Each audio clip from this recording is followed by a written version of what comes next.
The ocean is a horrible place. Our ancestors clawed their way out of the primordial soup for a reason.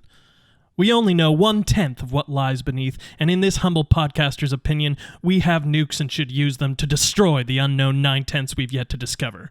Nuke the ocean, destroy it all, make the earth less spooky again. We watched Jaws and the Meg. Okay. That's a just perfect intro. Hey everyone, welcome to Citizen Kane Versus, where we compare a widely considered great movie with a movie that is considered to be widely more on the schlocky side, and we ask ourselves honestly, which is better? Also, welcome to the first ever Citizen Kane Versus, where we are actually together. We're in my tiny apartment in Toronto, and we tried to figure out our tech as best we can. Mainly Dan. I didn't help much. Yeah, we'll see how it goes. And hopefully it goes well. Again, my name is Jack Rennie, and I'm here with Mr. Sean Jacklin. And the Daniel Benoit. The Daniel Benoit. And the week I pitched these movies last week with the theme being sharks. Sharks is... Oh, I get it now. Yeah, it was sharks. Oh, I wasn't sure about it, yeah, but now I get it was about okay. the sharks. All right. Yeah. It wasn't beach scenes. It wasn't beach scenes. Yeah. And the movie's being Jaws and the Meg. So the Jaws is obviously the classic. I don't know. After watching these two movies, I don't know what the classic is. I mean, guys. the Meg is a young classic, to be sure. Is that what we're going to do now? We're going to fight? Is that? I think we're going to fight. I can actually punch you in the face physically now. So yeah. The podcast is also about declaring what movies will become classics. That's our secondary role the future Citizen Kane. As we become more experts, from what we've gathered over the years of doing this as podcast, the keepers of cinema, we know that such movie will become a classic. Classic. So So who has some synopses? I want to hear synopses. Sure, I'll take. So I'll synopsize Jaws. I'm not gonna look at the camera. Fuck you, people. I'm gonna look at my friends. Yeah, that's a great way to get viewers. By the way, is to give them the subscribe, finger and smash that button, make it wish it was never born. Bam, bam, bam. Bam, bam, bam. Right, that's my catchphrase. Our horrible catchphrase. Jaws, the first blockbuster, people like to say. I'm sweating already, guys. It's hot because we closed the windows to not get other sound. Thanks to COVID. It's like the most humid day this week. So, Jaws, Spielberg's first film, I believe. I don't know. Was that Spielberg's first film? I think so. No, shut up. Really? Jack, look it up while I describe. Jaws is a film. I have the computer in front of me. I'll do it. Yeah, you have a phone. This is going great, by the way, guys. We are nailing it. We're off to a great start. Jaws is a movie about Amity, I believe Rhode Island is where it takes place. It's a small town that thrives on its summer tourist dollars. But in the first scene, a young, beautiful, naked woman is mauled to death by a shark. Or something, we don't know. And the police chief, Brody? Chief Brody. Chief Brody. I watched this yesterday and forget it already. I was going to say, did you watch this movie, Sean? Wikipedia synopsis. Do you want me to pull it up for you? He responds quickly and it's a shark attack, he says, and so he closes the beach. However, the town relies on its summer income, and the mayor is a stick in the mud, and he refuses to allow the beaches to be closed, even though person after person is being killed and murdered. A stick in the sand. Stick in the... Ooh. Boo. Shut up. Boo. And... slowly but surely, the town realizes that the shark they are facing off against is like no other shark before it, and it has claimed this territory around Amity as its feeding grounds, and it will not stop eating until there is no more food left. So I guess it's the fear is it's going to eat everyone. Keep eating people. Sure. And with the help, eventually with the help of... Let's bring it home sometime soon, Sean. Yeah, he's telling us the whole movie. Oh, ye of the 10-minute synopses. Bam, bam, bam. Eventually, with the help of old fisherman Quint and an oceanographer. What's Richard Dreyfuss's character's name? cool guy. Hooper. I thought it was Quinn and Cooper, and it's Quint and Hooper. Yeah, just man. I'll bring it home now. So they go out into the ocean to find the shark. I don't think they ever call it Jaws, but that's the name of the movie. So they go out to find the shark. The shark has some surprises for them, and maybe they don't all make it out alive. The end. Very aggressive, scary, great white shark. Like the most aggressive. Like very aggressive. Yeah. I made a note that like both of these movies are about very vindictive sharks. Mm-hmm. Like sharks that are like, you hit me with your boat. Fuck you. Well, the whole idea is that's how they show like that they're smarter than usual sharks, right? Is that they lay traps and they hold grudges. Yeah. Because that's implied in Jaws, that like there's stuff where like the barrel, like they shoot barrels into its back. It's supposed to like tire out an animal, like they're full of air. And there's like a moment, where like the barrels pop up out of the ocean. No way, he's going under, not with 3 barrels. Yeah. No. But like the idea is that the shark like let them float there so that it could yank them down or something. But it's like, yeah, it was luring them in. Are we supposed to think that, or is it just fucking around because it's a shark and it's big and it?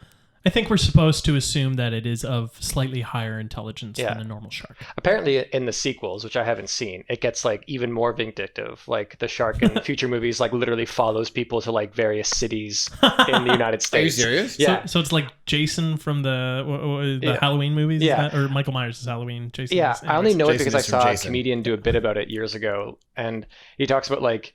They're in like a city, like they're up in like Portland or something like that, like they're on the upper West Coast, and then like they freak out, so like they fly down to LA, and the shark has beaten them there somehow. Like it's there when they get there. Like, that's crazy. Well, I mean, the Panama Canal. Yeah, that's ridiculous. So I'd love to do future. But the whole idea, but in Jaws 2, it's Jaws' babies, right? Isn't that the whole idea? I truly don't know. I don't know. We'll get to it. We should watch them. When we do Jaws 2 versus Sharknado. Yeah, Sharknado 2. I mean, yeah. You know, there's 5 of those movies. Oh, I'm sure there's going to be more. Oh no, there's. I don't know. I think there's 5. There's 4 or 5. Why don't you tell us what The Meg is about? Sure, buckle up, guys. So this movie is about a rescue diver named Jonas Taylor, played by the very charming Jason Statham. They make him smile so much. He has like 2 modes. He has like charming smile and like I'm gonna go kill this thing mode. So charming. So the movie opens with him on a rescue mission to save some people who are in a damaged submarine deep underwater. I think it's supposed to be about as deep as when they eventually find the Meg. Mm-hmm. And he saves 11 people, but has to leave a few behind because they get trapped, and then has to he retires from diving because these people he leaves behind die and he can't live with himself, so he gets out of the diving game. And then 5 years later in China, another group called Manan? Is it Mana? Mana 1. Mana are trying to reach the lowest depths of the ocean, thought until then to be the Marianas Trench. Their theory is that the Marianas Trench the floor of it is merely just like a gas cloud of hydrogen sulfide, and below that actually exists probably captured or like warmer water containing like another ecosystem we have yet to discover. So they break this barrier, they go down, discover that there is in fact another flourishing world and ecosystem down there.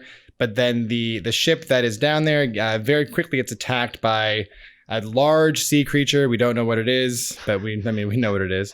So then they get stuck down there. So they call in Mr. Taylor to come in and rescue them, which he does quite promptly. But in the process of rescuing them, he creates an opening in the hydrogen sulfide cloud that allows this gigantic shark known as the Meg. It's a prehistoric megalodon to come through the cloud into regular water. And it proceeds to wreak havoc as Taylor and his team try to defeat it. And we learn that 2 come through, actually, at some point in the movie. Oh, fuck. I'd forgotten about that. Yeah. Yeah. Right. Yeah. You forgot about that? I've seen this movie twice, and I forgot a lot after the first viewing. Like a year ago, I watched it. It's one of those things where, like, having heard your synopsis, I right away realized, like, the major plot hole of, like, it's a key plot point in this movie that them coming back up through this like gaseous barrier like creates a stream of hot water for them to get through. But it isn't them coming through the barrier. So when Toshi dies, Toshi is one of the original crew members on the ship that first gets attacked by the Meg. Yeah. He dies because the Meg essentially eats the ship that he's on. But as that happens, he hits a what are they geyser, called? I think. Yeah, there's a term for it, but one of these like underwater volcanoes. Yeah. And that creates the big eruption that forms the whole cloud. But the point is that the Meg only gets out from this like underneath this gaseous area because of this break in the barrier, and yet the movie starts with a Meg attacking a submarine in a totally different part of the ocean, just deep. Well, do they? I mean, is it supposed to be that it is in fact the Meg that attacked him the first time? Yeah. Okay. Well, then that's a gigantic plot hole. Yeah. Yeah. I never really thought of that until right now. Yeah, it's like that's a pretty big problem. The whole point is that it's supposed to, it like hasn't been seen and it hasn't been attacking people because it's been underneath this gaseous barrier, and yet it's clearly in other parts of the ocean, just deep down. And then as soon as this happens under the barrier area, it like comes up, it's hanging around the surface, it's going to beaches. Yeah. Like, so like imagine it doesn't make any fucking sense. It's a creature that's been living, so to completely destroy the science behind this film. Yeah. It's a creature that's been living in utter darkness.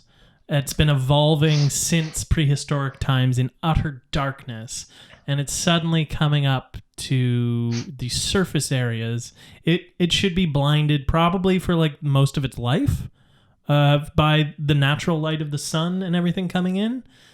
Maybe it is. Maybe it's operating purely on scent. But isn't that how sharks normally operate? Don't they operate mainly on scent and sensing the vibration in the water? I guess so. So my scientific takedown. Yeah, failed. fuck you, Dr. Sean. Yeah, but they trying to ruin this movie for me. But they do also use their eyes. I actually came across a fact when looking up like Jaws stuff after watching it, that they like great whites are known to actually like similar like. Because there's like weird stuff. So like the behavior of the shark in Jaws happens, like it behaves. I'm like, did they even research how great whites move? Like I know they used a big giant thing and that's like whatever, but like great whites are like very fast. Like very. Are we talking about Jaws? Yeah. Oh yeah, they had one mechanical shark that was very problematic. Yeah. The stories of them working with it, I know, but like it still looked great to be honest. Yeah. But like it kind of where stuff were kind of like just like peeks its face out of the water and stuff like that. And apparently they do that actually. Like they do peek their faces out of the water to whether it's for scent or sight is kind of not fully known. Like it's arguable that scent travels faster in air than in water. So, yeah, I just so we know, I was kind of mad at myself for pitching these movies because one of my only known phobias is like open water. Mine fucking too, man. I think it's a pretty common one, right? Like sure. No, it's specific to me and you. Being in open water. If I'm on a boat on open water, I'm fine. But if I'm like in open water, then no. And there's no land around you whatsoever. Fuck that. Fuck that. I would prefer to die any other way than my like intro drowning was in open not water. really a joke. I think we should nuke the sea. But I think it's cool where it is. I just don't need to go there. I'm just not so audacious to be like, no, I have to be here too. Like, no, like, fuck that. It freaks me out, and Jaws freaked the fuck out of me. I honestly, like, the second half of this movie made me want to vomit. Like the whole second half of the movie, so they're out on this fishing boat trying to hunt it, like these three people, and it's so well done. And honestly, the buildup that they've done in the first half of the movie of like how little they show the shark, which is so like necessary when dealing with like aquatic life, because that's the thing. Like I hate being in like water and you look down and you look over there and it's just like this wall of blue, and I'm like, fuck this. Fuck that. And then like a little piece of seaweed touches your foot and you're like, I'm gonna die. And you're like, I'm gonna like, I just shat myself, so that's good. So which is fine because you're in open water. So I'm in open water. It's all good. They're called aqua dumps. It's an aqua dump. That's right. So I was kind of mad at myself, whereas I actually didn't really feel that with the Meg, because the Meg is like it's like overly far fetched. Like it's just not. Whereas like I wouldn't say it's like overly far fetched. I think that there's something interesting to the premise of that movie. Oh, for sure. But I don't buy it in the visceral way that I do with... Well, they do much less to create any kind of real suspense the way that Jaws does, right? Yeah. It's like an action-adventure film, whereas Jaws is meant to be a horror film. But see, the thing is that I think it's interesting because I don't think that Jaws, the way that it was made then, could be made now. I spent the whole time watching The Meg being like, oh, if Jaws were being pitched today, this is what this movie would be. It would be The Meg. Absolutely. Yeah. Totally. We do not see Jaws, and I paused it to see at what point is the first time we see the shark. It's an hour and 2 minutes into the film. Yeah, it's when when it gets the guy in the little boat, right? In the pond. Yeah. And that first moment, I made note of it. I'm like, when you first see Jaws, it's like, fuck. Yeah. But then I also found that cut to like a leg floating in the water, and you're like, fuck. the amount of like dismembered body parts that you see in this movie and people dying in graphic ways. I think as if the second person you see dying in this movie is like a fucking 7-year-old boy. Yeah. And just the water is filled with his blood. It's graphic. Yep. Yeah. But I was gonna say, I found that it's funny that you say that you were terrified in the second half of this movie, because I found that as soon as they started showing more and more of the shark, and they were on kind of just like the open water, we're hunting for Jaws now. It's like, oh, there it is. Yeah, it became way less scary. Yeah. I found the stakes kind of felt a lot lower, and then they started introducing the kind of like swashbuckling soundtrack whenever they would like get on the adventure to find Jaws, and I was like, oh, suddenly this movie feels way different. Yeah. It's not as scary or suspenseful anymore. This isn't... But they're not in the water, so like I felt safe for them. Right. Yes. Right. That's the thing. I think that's the difference. Like our protagonists aren't in the water. I've never quite understood the hype behind John Williams' scoring for this film. I guess when it was made, just having that da-dum, da-dum, that was super effective. It's pretty brilliant. I guess. But the rest of the stuff isn't like notable. Yeah, I maybe because I come to it having known all of the musical tropes from this movie beforehand, that it just didn't really hit me in the same way. I wasn't as affected by his other music and that he does in Star Wars, Indiana Jones, E.T., all that stuff. Yeah. I would say this is probably one of his more unique scores. And can I point out something that I really enjoyed actually with the scoring that I thought was a really cool use of like the scoring as part of filmmaking. There's this, I noticed it and I'm like, this is intentional. This is really funny. Where it's after he's in the movie, the sheriff or whatever his title is, the police chief has tried to like shut down the beaches and stuff like that, and the mayor has refused many times, and he's like, no, it's the 4th of July, we're opening the beaches, fuck you. And then it cuts immediately to this kind of montage of like all these tourists like pouring into the city, and it's accompanied by this like suddenly very like peppy like dum dum dum dum dum dum dum dum like kind of music, and it's literally drowning out the chief and his buddy desperately making phone calls to people and you're like, no, but like, can you get someone here sooner? Like, and they literally get drowned out by this peppy music to like signify that like tourism is like crushing them. Like, I was like, that's really, like, it's funny. Like, it's really well done. Like, I thought it was a really great choice. No one does chaos like Spielberg. No one can, while still focusing you on where you need to be paying attention to, what he fills in the background while these characters are struggling to like converse with each other over what's happening in behind them. Only Spielberg can do that. It's fantastic. Yeah. Daniel? I agree with what you're saying. I made a note, like, just speaking of like the cinematography in this movie, in my opinion, is like the second half is kind of very similar, if I'm being honest. Second half is a lot of like on the boat hunting the shark type stuff. The whole first half in particular like stands out as just being like some of the best cinematography that I think I've seen. Like 5 minutes in, I was like, holy shit, every shot is amazing and is like full of life and like has amazing movement, and like it's just like, it's brilliant. I was like, this is incredible. It's really stunning. Did you guys catch the split diopter shots this time? I have no idea what that means, man. You still don't know? Where one thing's the split diopter shot is basically when you have like someone in the foreground. Oh, okay, yeah. And then someone like 20 feet behind them in the background, and they're both in focus at the same time. Yeah, there's a lot of that. A lot of that stuff, yeah. Because it's like important stuff where like they're having a conversation, but the town is getting ready behind them like frantically for the festival. And it's like, that's all important. Yeah. And like it's connected to this. Yeah. And just like the stuff they did with the chief in the beginning, and like just like smart like script work, and like not having him say too much, but like having him do things, and people coming to him, like clearly everyone's asking him for something the whole beginning. Like you just learn a lot through people doing things. Like it's just a really well-made movie. And of course the famous shot, it's not you can tell us what it is, but the vertigo shot. Yeah, the vertigo shot. Oh yeah. It's so good when they're moving back as they're zooming in or something, or right? How is it done? Like they're moving or the vice versa. Yeah, essentially they're like pushing in with a dolly as they're zooming out on the lens. Yeah. So you get that look of him on the beach when he sees the kid or whatever being attacked. I think that's only like the second movie to do that. I think the first one was actually Vertigo by Hitchcock, right? Yeah. Right. Yeah. And Ooh, that's it's a good like one. We should do that. it is brilliant. Like combined with the music and his impression and stuff. Quiet computer. What's happening here? Oh, that's my computer. All right. I hope you enjoyed that. Do. I can actually hold on. I can turn We're off. creating our own soundtrack here, guys. Hey, Bear with us. Little Technical close up, difficulties. everyone. Bye, internet. By internet? Oh yeah, you're not recording on that, are you? Okay, good. No. The Indianapolis speech that Quint gives on the boat where they're all comparing scars, and then he talks about being on the USS Indianapolis and it going down, and then that's real? That actually happened? Yeah, which Yeah. I didn't know until I looked it up Fucked. afterwards. So why don't you give a bit of background on that story? Yeah. One of the best speeches like in cinema. Yeah. This is pointed to as one of the most like influential is the wrong word, but like impactful moments in Western cinema. It's the biggest disaster in the history of the U.S. Navy. Yeah. Is it? That's how it's put. Yeah. Other than Like, Pearl to this- Harbor. Yeah. Yeah. So Quint, they're all on the boat. They're showing each other the scars they've had from the various years of going on fishing and scientific explorations. And it's a great moment actually because Quint and Hooper, like he's like the rough fisherman and he's like this rich science boy, rich like college boy who just like likes sharks. But they actually and like they're really at odds, and then they start bonding over like their kind of scars, and and they're actually getting kind of drunk and tipsy and stuff, and it's actually quite fun. And Really charming, yeah.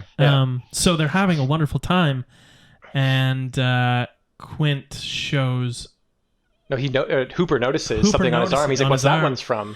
And No, it's Brody who notices the last one. Oh, really? Oh, he does. Okay, like what's that on your arm? Yeah. And he launches into this story. You can tell he doesn't want to tell it. It's a tattoo that was removed. Yeah, a tattoo was removed that said USS Indianapolis. Yeah. Which is an actual ship, part of the American Navy. It was part of the escort service that was bringing one of the atomic bombs to the parts for it. The carrier that was going to send it off to drop it on Hiroshima.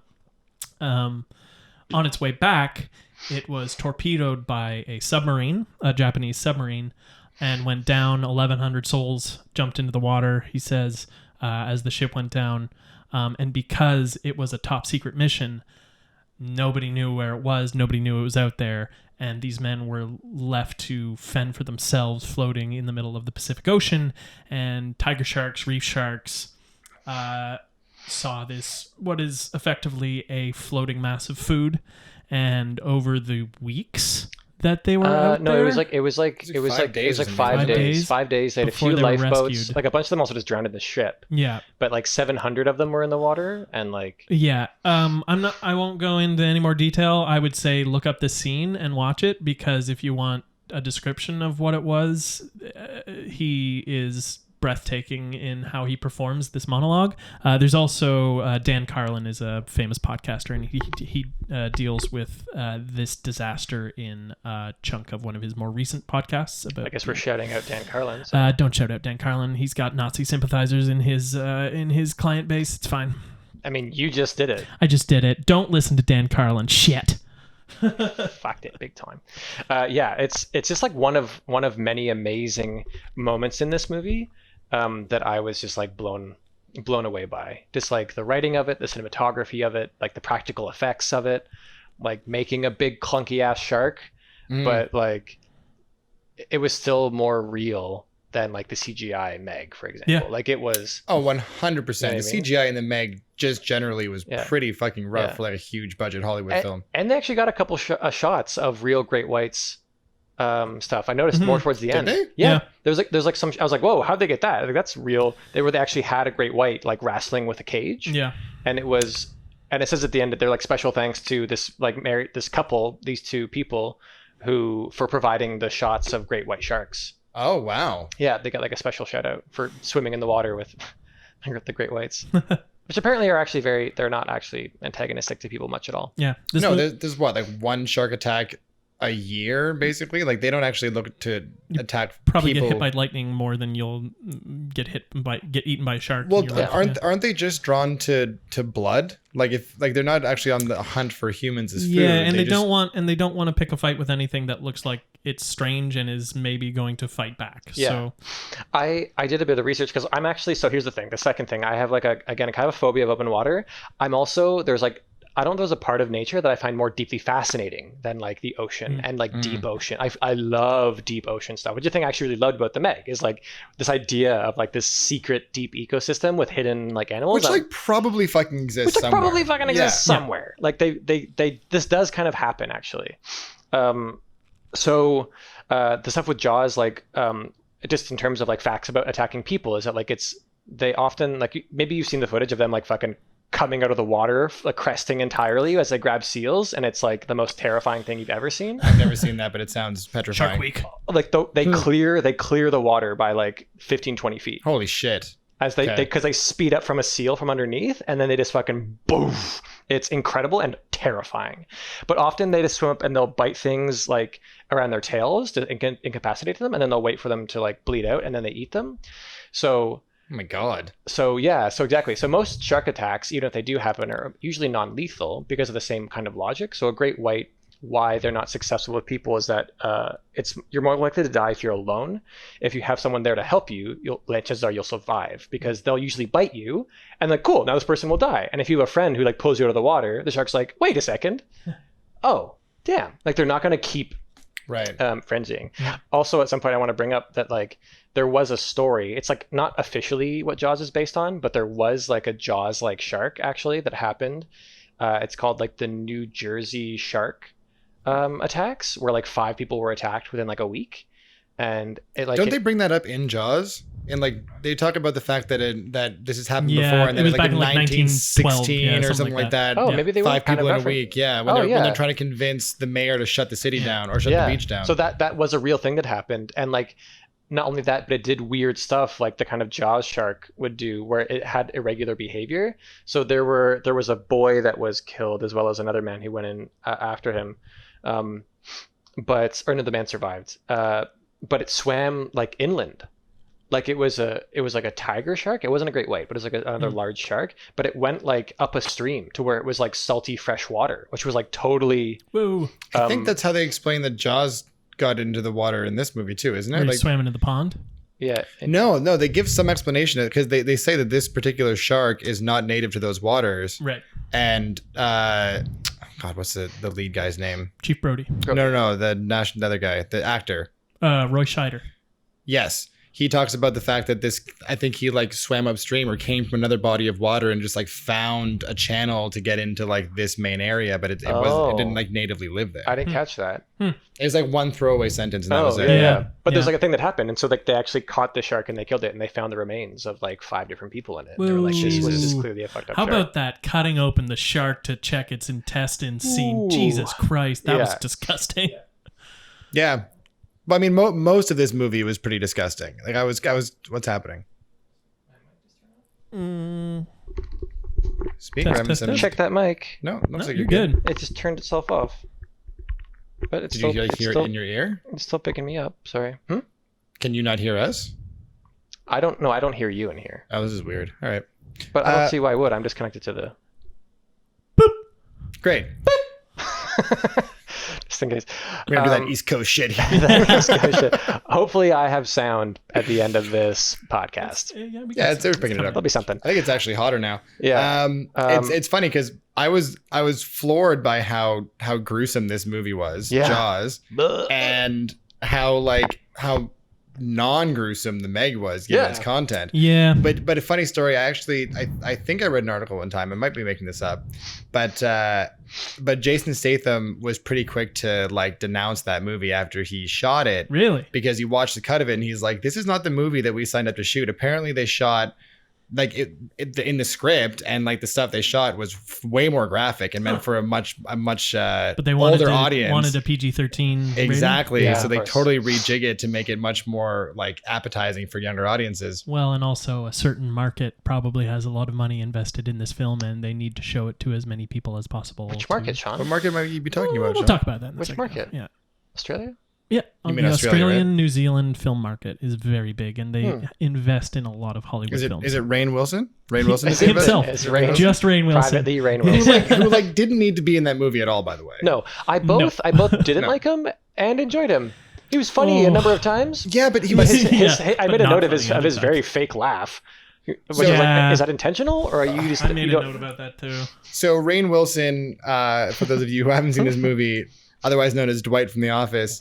Only known as Dwight. pretty He's much also only- in Galaxy Quest. He's one of the aliens. No one knows that. Is he really? Yeah, Oh, I have to go back and watch Galaxy Quest now. beautiful film. It is pretty great. So Rainn Wilson basically plays the billionaire investor who has funded the operation to try and discover the world underneath the Marianas Trench, and that's pretty much the extent of this of the depth of this character. He just kind of like has some kooky one-liners and plays like the rich guy. Yeah, And that's kind of well, it. that was the main difference in deciding, which is the Citizen Kane for me. Maybe I'm foreshadowing a bit too much, but like Don't give it away. We The have to Meg- build suspense. the Meg is about Dun-na, ostensibly dun-na. that rich people will lie to you and leave you in dangerous situations, and Jaws is about the damage that human ignorance and stubbornness can cause to society And greed. and greed. Greed was the main I mean, they're thing. both pertinent because, like, the Meg, very much. I made a note of it being like it's the classic life versus money argument. Yeah, That seems to be used a lot these days, where it's like people are dying, and it's like, but the economy, we gotta help. And then Jaws is like, again, we mentioned this just before we actually got on to this podcast, but like its relation to COVID, which is the more outgoing version of COVID. Is that goat Govid? COVID? COVID. But what is I'm COVID? I'm just, Oh, okay. I said it wrong. Oh, But this idea of like there's like a lot of bam, there's a lot of like ignoring the scientists and stuff like that, and like the people being like, well, you can't deny us going to the beach, yeah, that's my right. yeah. And like part of me, it's an unfortunate thing where it's like, cool, let them swim, like they want to, but like there's a whole bunch of people who are at the beach that don't know that, which is the problem. And some that get bullied by the mayor Well, that into going was the into with most their children. infuriating part was the fact that like once everyone knows that the shark is in the water, people are still going to the beach, which is fine. Yeah. But no one's going in the water, and I was like, oh, this is cool, like a Yeah. beach full of sensible people. Yeah. And then the mayor goes around to different groups and is like, please go in the water Yeah. so people can see you going But in the water. you know that high ups in like the States in particular are being like, hey, don't wear a mask at the thing. You're going to make me look like an idiot if you Yeah. wear a mask. Mm. You know what I mean? So Yeah. that kind of stuff is happening. So I just found it very similar. It's just one of those things where like, same with COVID. It's like, if it was a thing that you could just personally risk yourself, then like, honestly, it's like power to each individual, do what you want to do, but it's not like Jaws, like you could risk going into the water and getting a shark attack, but if going into the water somehow meant that people on land could spontaneously be attacked by sharks, it'd be like, no one should go in the water until we sort this out. Yes. And I question Chief Brody's and his wife's parenting because he knows this shark is deadly. His wife knows this shark is deadly, and she looks through the book of like shark attacks and sees the shark eating the boat. Which is a great moment, by great the moment, way. Yeah, and yeah. immediately tells her son to get out of his new boat. And yet they still go to let the- their let them go in the kids go to pond? the beach. Yeah. Bad parents, bad. I was confused by that because was there anything separating the pond from the rest of the No, it's the just ocean? like it's just a channel that opens up into a larger Right, pond. so there was no and- reason yeah. to assume that by telling his kids to go in the pond versus the water, the shark couldn't get them. Nope. Yeah, and then also like this guy just learned a kid was murdered by the shark, and then lets his fucking kid go out on a boat, or I guess his Yes. wife did. Yeah. Yeah, bad parents. Yeah. Bad Brody. Bad parents. Bad. Bad. But it's like, I don't know. It's like it's bad, but it's still relevant. It's like all none of this. Like this movie to me is like really is a great. Like it's just nothing feels out of place for the most part. Like it just Well, except for the Well, a few. soundtrack in like the latter half of this movie. The Brave Adventure sailing yeah. music. Yeah, is I a was like, little I was like, odd. are we suddenly in Indiana Jones? This feels Yeah. like a totally different film now. yeah. If that it had is been like a more, second film. So would you have, Jack? Would you have pissed yourself even more if the music in the last half had been like instead of ba-ba-bum-bum-bum-bum-bum-bum-bum. Yeah, no, I kind of wanted it to be like almost no music, which is what I like Yeah. about the kind of famous part of the scoring, where it's just like, yeah, I don't like just that thing. It's like that's all I Two needed, notes. just like just 2 notes every 6 minutes. Yeah. You'd be like, and show way less of the shark. yeah, they could have done to show less. Yeah. But like, yeah.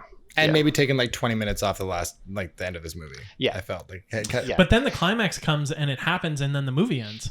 It's like there's so Sudden. much development which and I then boom, it's hate. over. I fucking hate when movies do that. Yeah. When like the climactic scene You need- happens you and need suddenly your you just hit denouement? credits. Yeah, I need it. I need it. I did want a bit more. Yes, I did too. It made me like I was so stressed watching the last like 40 minutes of this movie. I was like walking back and forth at times, being like, God damn it! Like as like when the It really affected you, eh? yeah. Oh man, I hate it. I find great whites so fascinating and terrifying. So did you have any kind of similar reaction when watching The Meg? No. Nothing at all, Not eh? really. Yeah, The Meg doesn't really try No. at all to make it scary. Because it's a cartoon shark. Yeah, they're always like Yeah. Statham and Suyin, the other kind of lead scientist or explorer, are always like, "Well, off we go." Any advice? I think not dying. Same plan as always. Like, Oh, the amount of like giddy chuckles that they share right after a horribly Yeah. terrifying moment. My father's dead. Just ridiculous. Yeah, there's a lot of insane stuff in this movie. Also, the forced chemistry between Statham and was it named Suyin. Suyin, or like the lack by of Li chemistry. Li Bingbing. Li Bingbing. Yeah. Yeah, that's right. It's actually his name. Okay. Yeah. I yes, totally like forced, and like the daughter being like, aren't we just a family now? And then being like, I guess so. but like this, they also have, so it was so inconsequential that I didn't fully understand it. There was the blonde woman who was on the mission that was saved. His ex-wife. It's his ex-wife. Yeah. Do they Which say is- it's his ex-wife? Yeah. Yes, they do. Okay, Yeah. I missed that It's part. kind of easy to miss. Yeah. It's like, oh, is there going to be tension? And it's like, no. I applauded them for that. I sometimes enjoy a movie for being unexpected. Yeah. For being like, no, she's cool with it. Yeah. Like Their everyone. relationship's over. They both are scientists. They both are here to research things or save things, people. to be in the ocean. Well, I thought that she'd play like a larger part in the movie In the movie. it She seemed like disappears. she was the motivation for him to get back in the water in the first place, right? But she got stabbed real bad by the screwdriver, so she had to sit out for the rest of the movie. Right. Yeah, the doc knocked her out and then put her in an alleyway. Classic Spielberg. Classic Spielberg. He's like, well, she's been hurt, so, So you're let's out kill of the her. movie. Hit the bench, kid.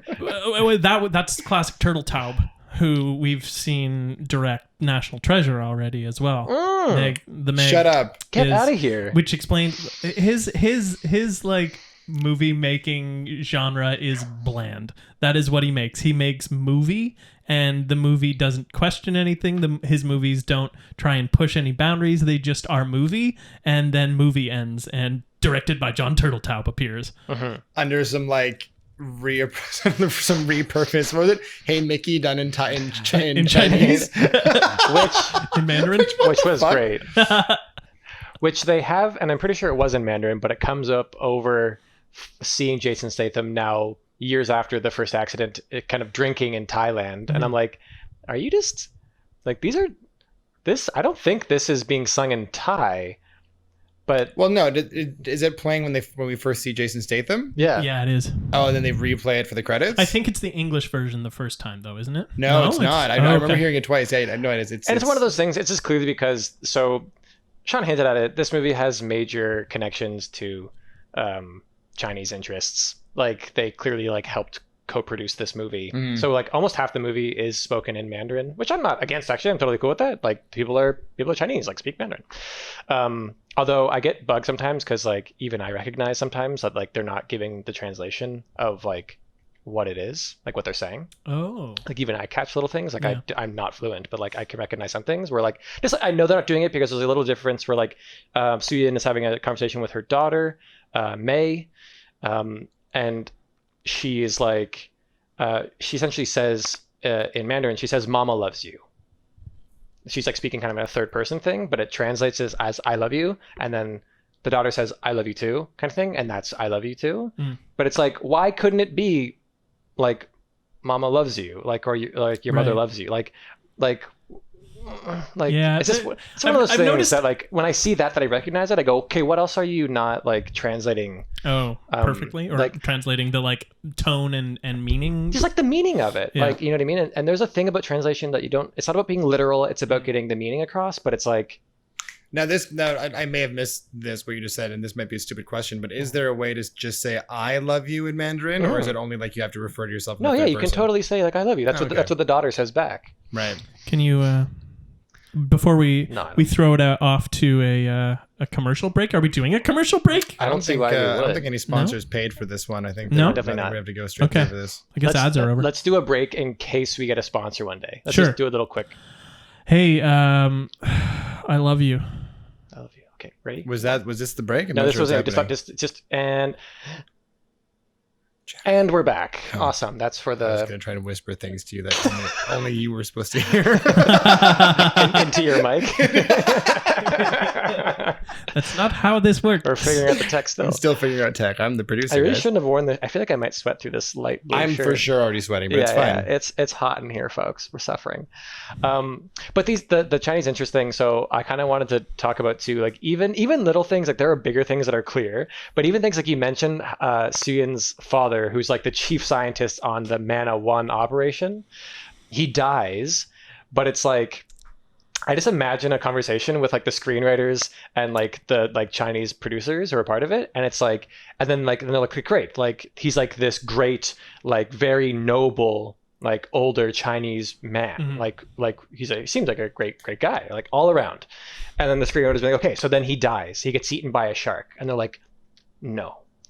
He does not get eaten by a shark. And it's like, but it's about people getting eaten by the shark. And they're like, no, he just dies. And they're like, from what? He dies from being too proud of his daughter. Yeah. And they're like, is that possible? They're like, yes, for Chinese people, yes. And they're like, okay, I guess he dies. He gets thrown off a boat. And then he dies very proud of his daughter. They're like, yes, that sounds suitable. And they're like, okay. Yeah, Like- did they show what happens to him? Like how, like, does he get hit by debris, or is it just He gets like thrown overboard and then suddenly he's it's like dead? a big bad Yeah. tumble, thrown off a boat, and he's Yeah. like old enough, but he's not that old. No, he seems pretty young and Yeah, sprightly. he's like Takes a hard hit or something. he's like a yeah. very athletic, healthy Yeah. 55-year-old. yeah. But he dies from pride. So I was wondering how to broach this. I And- broached it, baby. and- Oh my god, yeah. I can't wait. And I spent the last couple days since I watched it seeing whether this is coming from a place of racism. The on my pain part. on your face is beautiful right now. There is a lot of anti-Chinese sentiment in this country right now. Like the government there. Yes. Not the people of the CCP, the Chinese Communist Party, not the people. People are lovely. The actors in this film are great. They all do their job. The little kid is fantastic. Oh, so cute. He's adorable. Hollywood has an issue with dictatorships, and in the 30s, Hollywood cozied right up to the Nazis and let the Germans ban films made in the United States that might portray Germany in a poor light, that might show Jews in a good light, and because of profit margin, the heads of studios allowed these Nazis to effectively control certain aspects of the propaganda that they were making. So Hollywood has this history. The Chinese Communist Party right now has thousands, hundreds of thousands, maybe millions of Uyghurs in concentration camps, which they re-education camps, I should put that in quotation, and are killing. Shaving their heads, blindfolding them, and loading them onto trains. Yeah, loading them onto trains. Sounds familiar. They are also, while they are doing this, pumping millions and millions and millions of dollars into Hollywood, into studio executives' pockets. And I wrote down this one, Chinese Film Co-Production Corporation, Publicity Department of Sanya Municipal Party Committee of the Chinese CPC, which I believe is the Communist Party of China, and Beijing Shadow Times Culture Company Limited are all companies that were involved in this film. The Shadow Times. Yeah, right? Wow. there are lots of films, and it is a beautiful thing that we can have international cooperation in the films that we see. Yeah. I am delighted to see representation of a country like China, which I've never seen. I mean, growing up, we never Mulan maybe, but that's Disneyfied Chinese history. Well, and the Great Wall. The Great Wall. Watching this film, I couldn't but think, why is China funding this? What are they trying to portray? They certainly had to rubber stamp this script in order to get it made.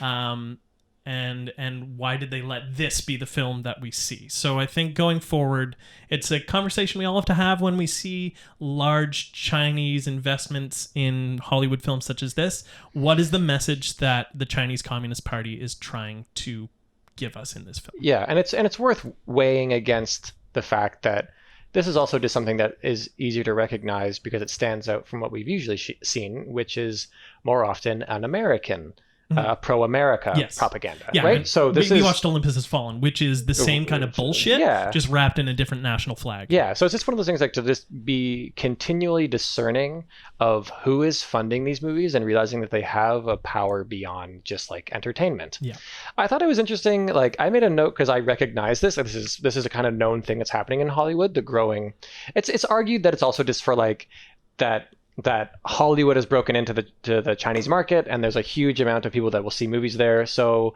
they, as any market would respond, they're catering more to that market by making more movies set in China with Chinese actors speaking Mandarin, so that they, so Transformers can do well and make money. And like, that is fine. That's just globalization, which is questionably fine, but it's not like the real problem that we're talking about.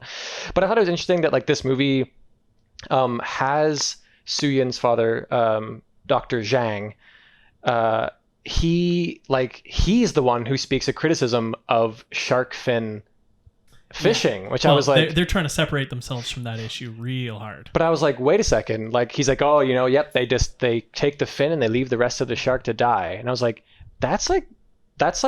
I didn't even catch that. It's and it's like that's like almost exclusively a Chinese issue. Like that's the thing. Like the shark population of the world has been greatly reduced almost exclusively by Chinese fishing, doing exactly that. And it's like it's one of their like it's a very important dish, shark fin soup. In China, it's like of huge cultural significance. So I thought it was weird. It's distancing themselves for sure, but it's like, this is your thing. Yeah, but and look at how the characters were portrayed. We have the father, who is a proud, peaceful, stoic, reasonable man who dislikes brutality of murdering these sharks, cutting off their fins, throwing them away. He says it.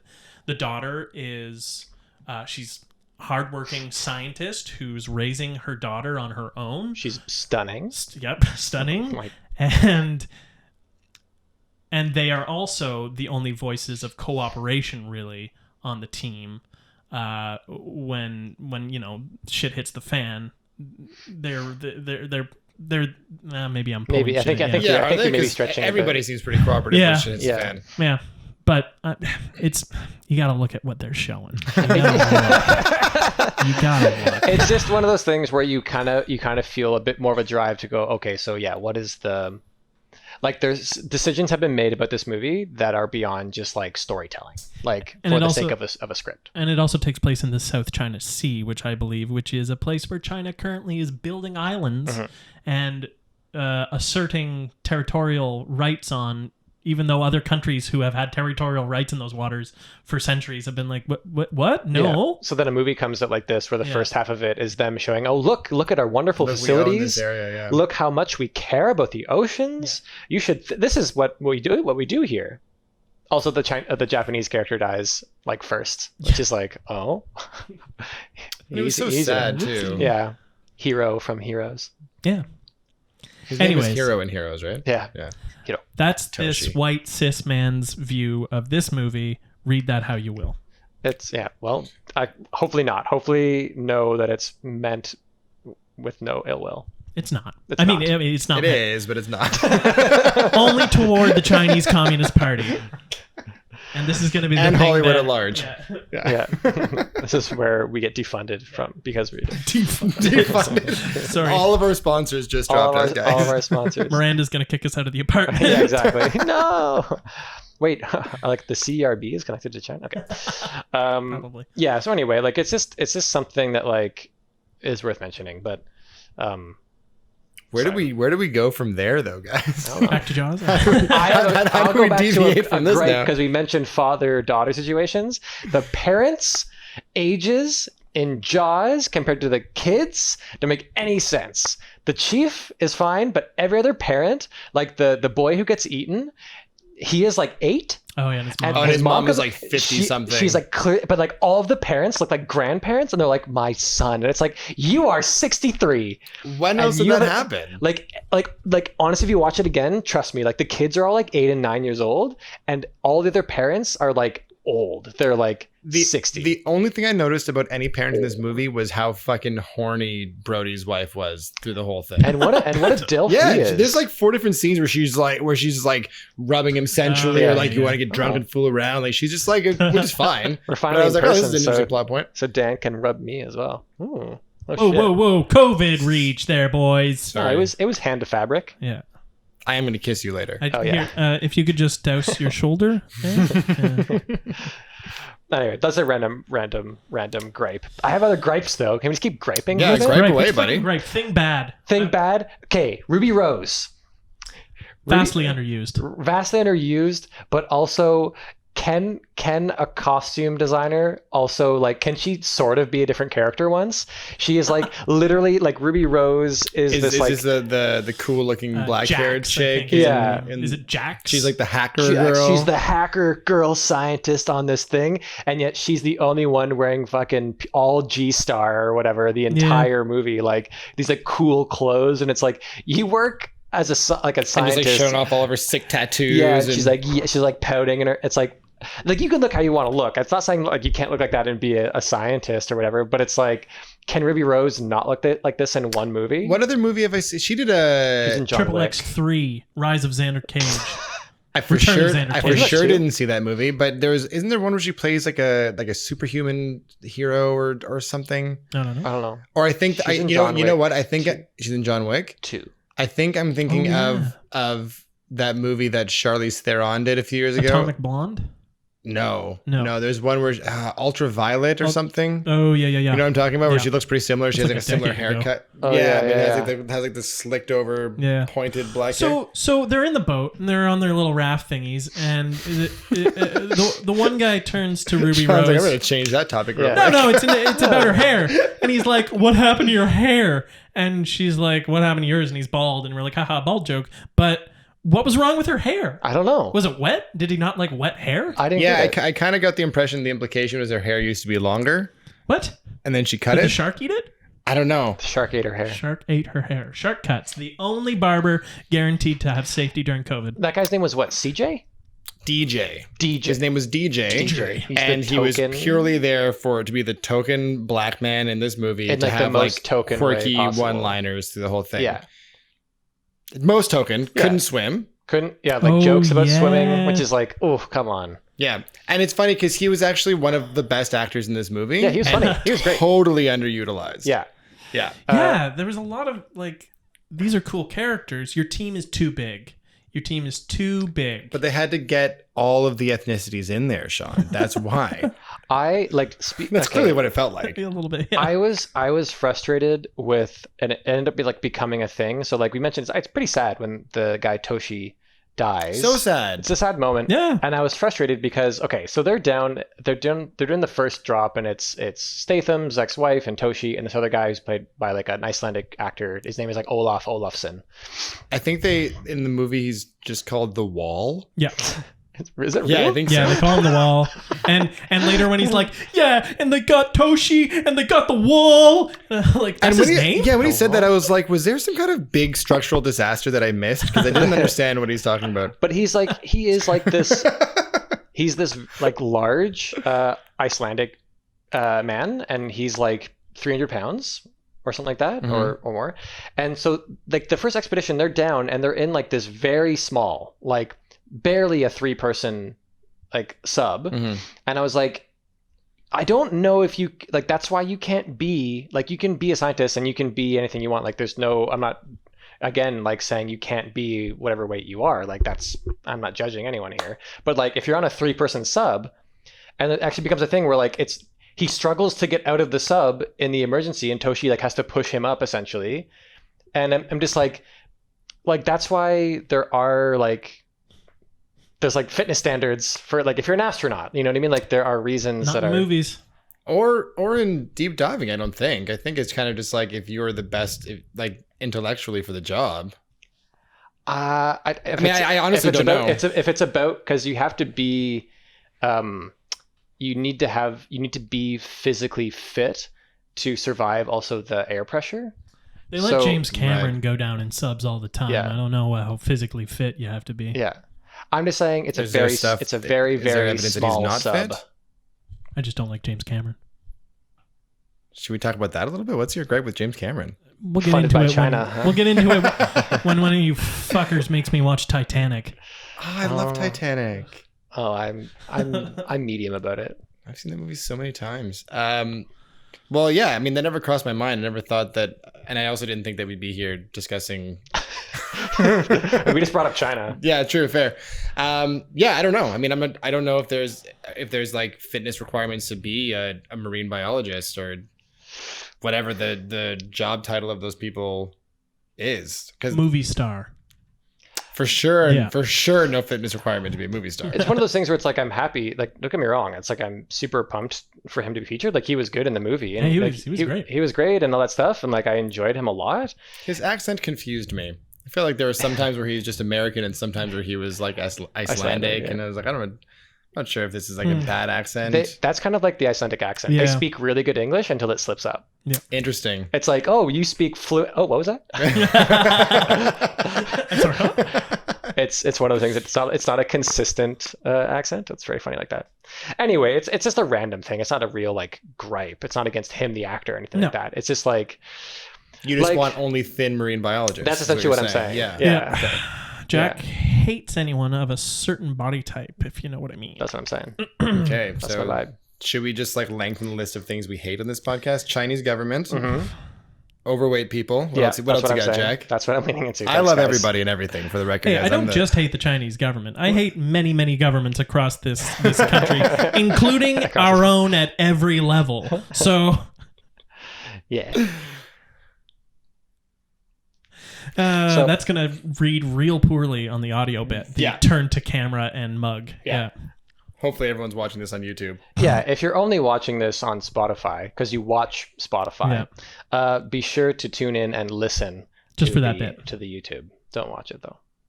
Smash that bell. What else do you hate, Jack? Other gripes. Gripes. This should be a new segment on every show. Like Griping with Jack. Griping with Jack. Griping with the fellas. I want to. I've been thinking of throwing into like Sean's 2-minute rant or something.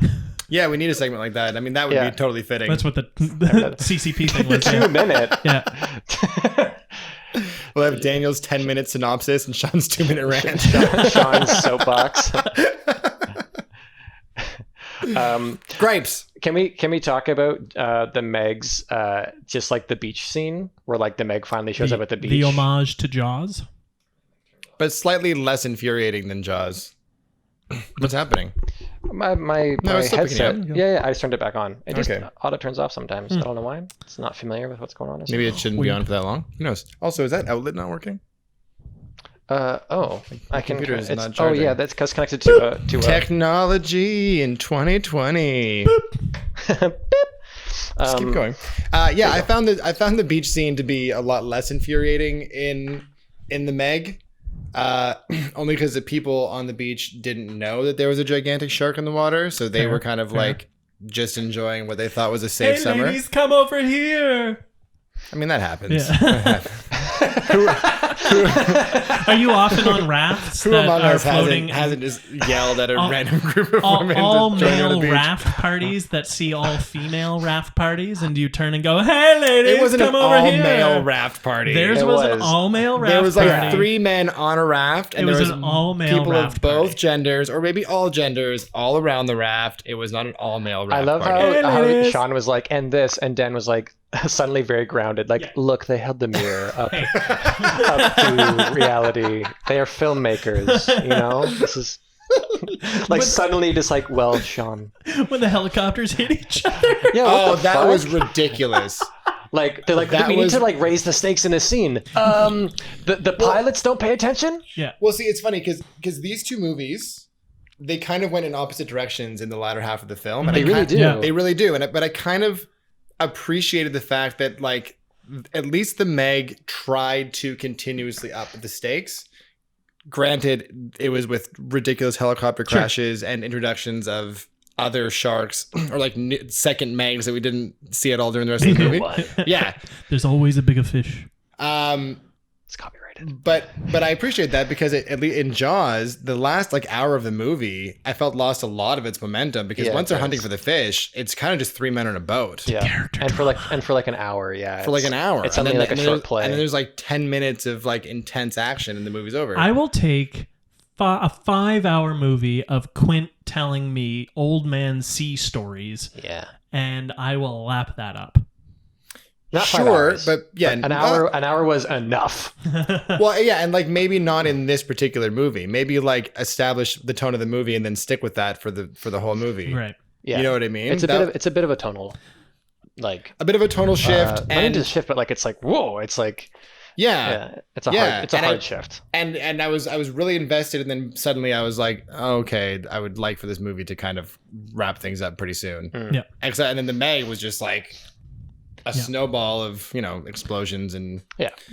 people getting eaten and Did we get to your gripe about the beach? Oh, just that, like, Oh, right, I thought right. it, not even a gripe. I just thought it was funny. It was clearly like movie maker's idea of like a fun beach looks like this, where it's like every inch of the water is full of people.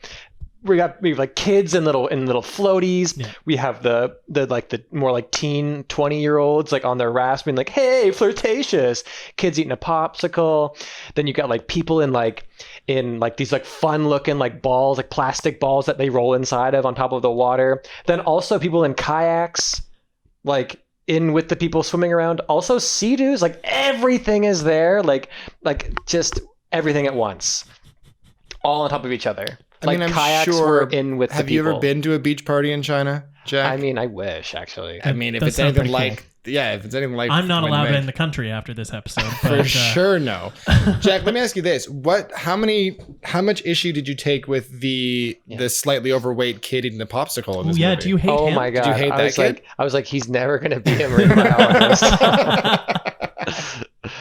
I did think it I was thought the kid was great. good. I did too. I thought it was a little unnecessary to shove the popsicle in his mouth after he almost gets eaten by the That's shark. disgusting. That's I a would bit never much. want to bring food into a beach that crowded. Well, also it was just like, hey, look, this kid's fat. Just Yeah. remember that. He Yeah. loves his popsicles. Yeah. Yeah, I think that's just a little, perhaps a nod to a different kind of humor. What does that say about the Chinese government, Sean? Sean, the pro popsicle, What Chinese. What are you talking about? The Chinese government has done no wrong. The Chinese government is great. Uh-oh. Oh no, they got to him. He's got a knee transfer. But I was ready, and actually I was kind of relieved. Like, I thought when the Meg showed up to the beach that we were going to get some more of the like the death fetish stuff. That I was like, oh, now I have to I'm going to have to watch 8 minutes of people No. just being swallowed whole. And there's a little bit of it, but bit. it's like I kind of like, weirdly enough, was like, oh, it's actually kind of like almost funny, like even though it's people dying, but like the dude who had like the perfect style of sunglasses on, the dude inside of like the running the mouse wheel ball or whatever, yeah. and then the shark comes and Just it bites pops it the and just bottle. goes like he's like no, and it's like just because it's so cartoonish, Yeah. I didn't feel like, oh shit, like I was like, this is clearly a silly movie, and that's Yeah. kind of funny. Just like the popping sound was the right kind of. Well, and that's I the appreciated that about sunglasses this and- movie was that it was self-aware enough to not Yeah. try and be not A try and take horror itself too flick, seriously. yeah. Yeah. Sure, yeah, definitely it knew what it was and it effectively did that. Yeah. The thing it was trying to do.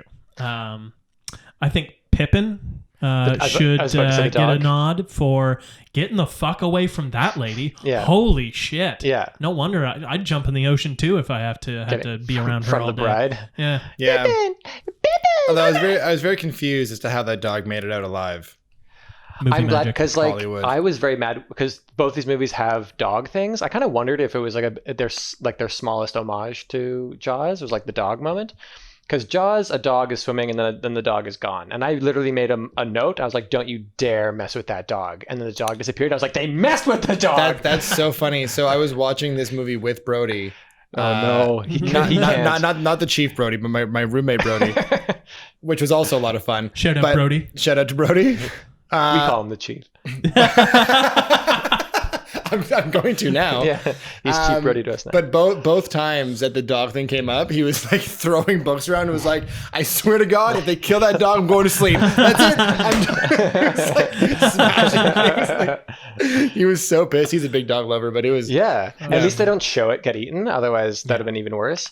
But then when they have Pippin, this little, like, what is that? A little terrier type. It's a Terrier Pomeranian thing. Like a Karen Yorkie. Terrier? It's Oh, a Yorkie? It's a Yorkie. Yeah, I think. Jumping away and swimming. It's a quite funny shot. Yeah. It's this little Yorkie swimming in the ocean, getting away from this like really annoying kind of like bride on a yacht, and it's swimming in the ocean. And then you see it cuts to a shot of like the giant Meg swimming towards it, and then it just has the dog just like turns around and starts swimming back the other way. And it's like it's a really great like animal moment. And then you think that the dog has been eaten, but it shows up at the end and then catches up to a yacht, moving yacht. Hey, Yeah, it was a super dog. it's a party yacht. Clearly. It's a real. It's a party dog. Oh Yeah. no, the dog is gonna be Thanos. The dog is the Meg. Oh, The or dog Thanos. is Thanos. I'm surprised they didn't tease sequels though, from like the one Meg, a bigger Meg. I really thought that they were going to tease that there were more Megs out there. Well, they already crammed 2 into this movie. yeah. Are there sequels coming out? Do we know? Oh, fuck, I don't know. I can Look look it it up. up. Damn. While I gripe about suddenly This episode changing... is just you and I griping, and Dan being like, But Suddenly, I really like this part of the movie, guys. Yeah. suddenly changing the tone of a scene by having your kooky old sailor man scratch his nails on a blackboard, Yo, you motherfuckers. what the shit? That I screamed at the TV. It goes on for like 10 seconds. Yeah. And I immediately was like putting pillows over my ears, yelling at things. I loved Don't it. do that. I loved Yeah. it. Trigger I warning. thought it was brilliant. The fact that they were able to literally just like place you in that room and make you, it was Sure. awful to listen to. Awful. Yeah. But I love that scene. I've seen that scene Yes, referenced that so scene many is good. times, and it's so iconic. But every time I see it referenced, it's in such like a cheesy, campy, over the top way. yeah. But then you watch it in the actual movie, and you're like, oh, this guy's fucking brilliant. Yeah. I'll But do the it rest, of for that, you. the rest of that scene is actually kind of one of the weakest in the movie. There's like really there's this 80-yard line where you can tell where they're like disagreeing, and there's a woman in the front row of this like board meeting or whatever, Oh, yeah. and she's like, I just don't agree with that. That's not going to work for me at all. And like it's like the loudest thing in the There's shot. also in that same. I wrote it down because There's a couple great lines around there. because they say, "Are you going to shut the beach down?" And then he's like, "Yes," and the whole crowd erupts. Everyone's like, "Oh no!" And then the mayor sees that everyone's getting disgruntled, so he's like, "But only 24 hours, guys. Only 24 hours." And then you just hear this one voice in the back being like, "24 hours is like 3 weeks." You're like, "What? What?" No, but it isn't though. No, not even a little bit. I made a note of the line, which I thought was, again, kind of telling. He's a really nice police chief. But he actually says at one point, he says, I can do anything. I'm the chief of police. Yeah. And I was like, whoa. But I also, shortly after that, I made note of the line where they first... Chief Brody kind of challenges Hooper, and he's like, he has this like fancy boat with all his equipment and stuff. And he's like, what are you like? Whoa, what are you, rich? And he's just like, yes. And I was like, oh, that's great. Yeah. Like personally or like family wealth? He's like, does it matter? Yeah. He's just like, yeah, he's like, I have it. All right. So, Yeah. but it's really good. And again, I want to mention how much I really loved the relationship between Hooper and Quint, Yeah. where actually Brody kind of takes a back seat. As soon as Hooper is introduced, the motor of the movie picks up and it gets in gear towards like, okay, we have to have a confrontation with this shark. Beforehand, the movie's all about like feeling out what is the shark doing, what is it trying to do, no one really knows what's going on. Hooper arrives and it's like, this is a shark attack. This is probably a great white. This is a shark that has a bite radius of this. So the shark you caught is a baby in comparison. Can't be that shark. We got to go out and find it. Yeah. And it gets on that rail and it keeps going from there. But also, like, the first half is Brody, like, versus the town. Yeah. In many ways. Like, it's not really versus the shark yet. And then the second half of the movie is versus the shark. So Brody isn't as capable in that. So, like, it's much more about the other two fish, like, shark experts. Yeah, I don't know. It's just kind of funny thing that I realize it. I want a beer. I'm gonna get a beer. I'll be right back. Okay. Can you grab me one as well? There. No, I'm good. There are glasses in the top. This part. Yeah. Do you want to maybe pour me a cup of coffee? Maybe brew some coffee and then. I don't know how to do that. I can brew coffee. Do you actually not know how to brew coffee? It depends on the maker. Are we taking a break now? I'll just sit here and sing to the audience while everyone gets up. And... Here. Well, Sean, why don't you sit down and talk to Dan, Mickey, and I'll get you're yours. so fine. You're so fine. You blow my What beer do you mind. want? Hey, Mickey. Hey, Mickey. So, for those of you who are just listening in, Sean and Jack are trying to figure out what a bottle of Corona. what kind Can of we show the beer label? they're going to drink, and also where in the kitchen the beer is. I think my mic is still going. Is it still picking it up? Yeah, no, for sure. I'm just kind of filling some dead air right now, which would normally be taken up by sponsors, but You're definitely gonna have to edit this part out. Dan, while we're waiting, for sure, no. Dan, No, it all stays. Danny boy, It all stays. Come on, tell us some of your favorite parts of these movies, because you're so positive and we're so negative today. Chime in here, boy. I mean, I loved all of the movies. I loved all of it. Let's see, my favorite parts of these movies. I loved the entire first half Bottoms. of Jaws. Are you brewing coffee? Yeah. Oh, you're God. I thought the entire first half of Jaws was brilliant. Terrifying. I did not like seeing a young child get murdered gruesomely. There was quite a few times in this movie where I was cringing. But that was probably good. Got you one. The Meg. I don't really know if I had a favorite part of the. You know what my favorite part of the Meg was? When we finally see the big shark, the one that like comes up, like they have the smaller one hanging, and then the big one comes up and lands on the ship and destroys yeah, because that was the fucker. first time where you actually like understand kind of the gravity of the thing they're dealing with. Because until then, which made no sense to me, this shark is kind of like almost eating one of them in the water, but then swimming off, and then they're fine instead of just like attacking the boat. Yeah. And it was the first time where you see the shark interact with the boat, and suddenly they're all actually like in real danger. Which brings up a nice parallel to Jaws, because in that scene, the big Meg, destroys the ship in one foul swoop. Jumps up on the ship. That ship is no longer there. They have some emergency boats that they get on, and they can escape the wreckage eventually.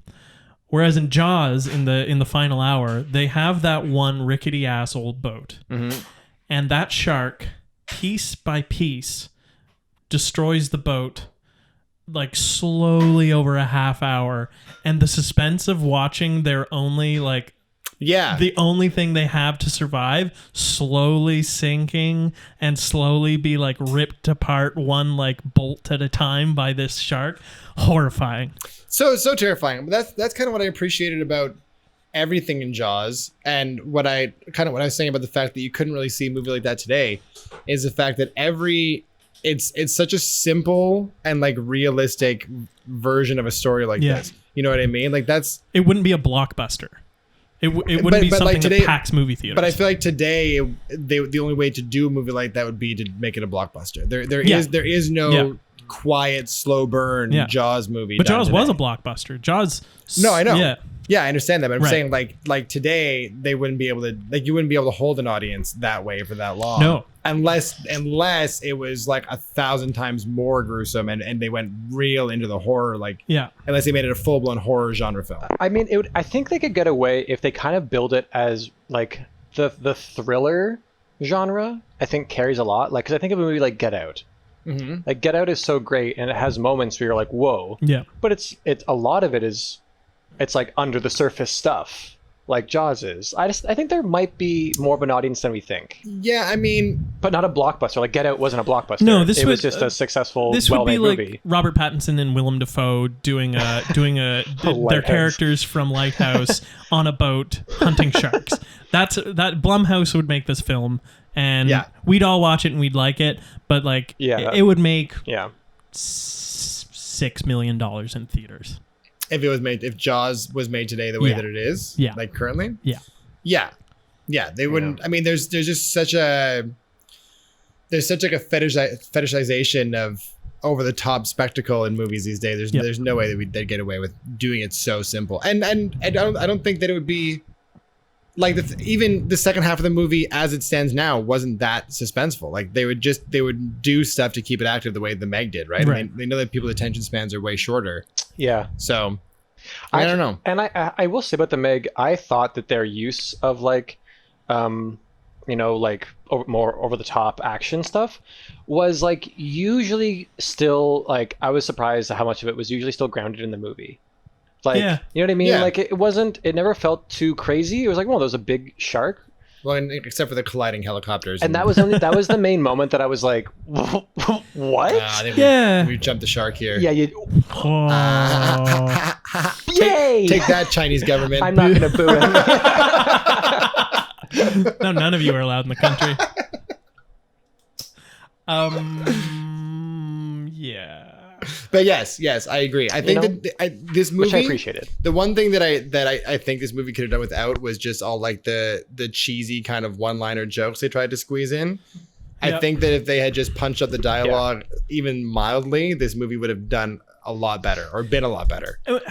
And Rainn Wilson starts out Rainn Wilson's character is the rich philanthropist who is funding all of this research, and you realize by the end. Would you call him a philanthropist?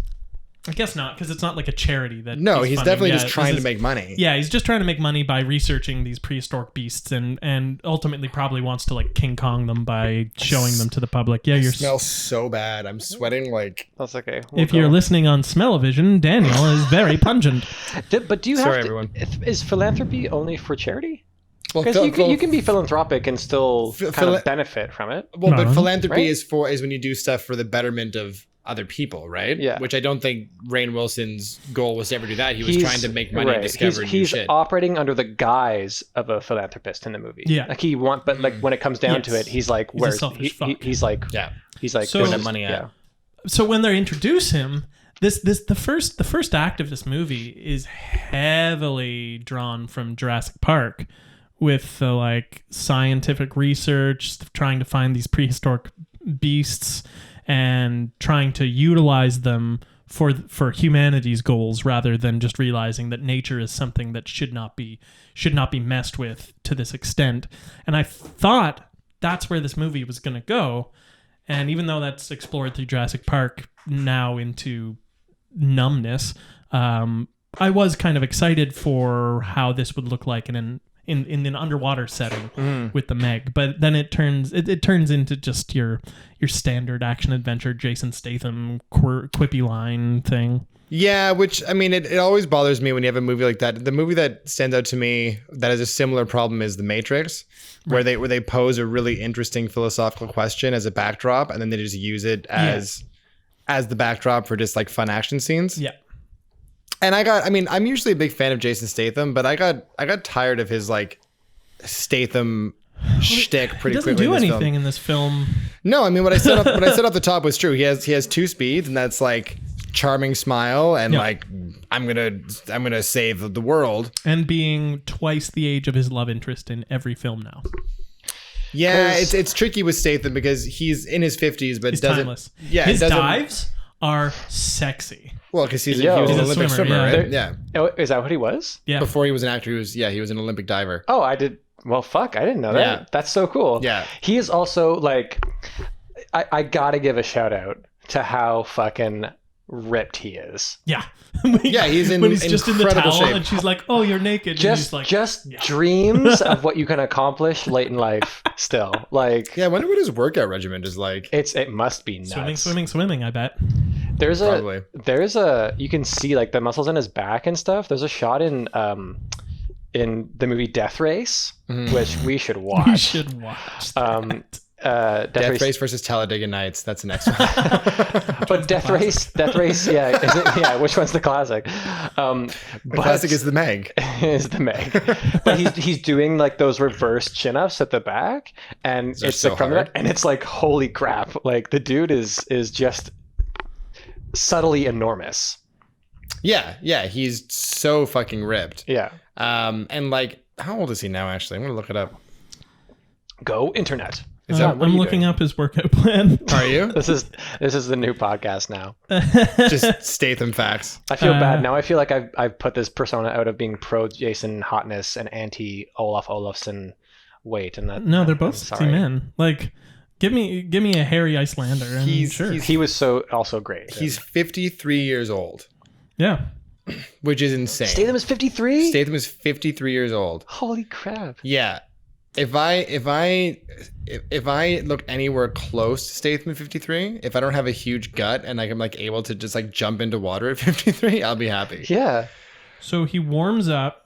And he does like even how he like maneuvers through the subset of how he like does like a monkey swing through, like that takes he's real got a- agility. Well, yeah, if you watch him in like the Fast and Furious movies too, he's And, like parkouring over shit. Yeah. Not in Hobbs and Shaw, but in Fate of the Furious, which is the last one, Fast and Furious 8. He's like parkouring over bars And parkouring. He's parkouring. So to on day one, Statham, his warm up. This is too in depth. He does don't like 10 this. minutes of rowing at less than 20 strokes per minute, which equates to 2,274 meters. So he does 2K on a rowing machine. His second part of warm up is a pyramid circuit. Don't know what that means.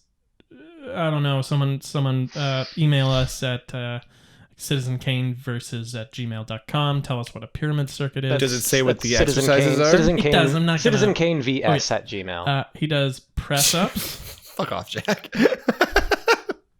He does what? Press ups, which is just Like it's a push-up? Push ups. Yeah. Ring pull Or ups. is that- Jesus.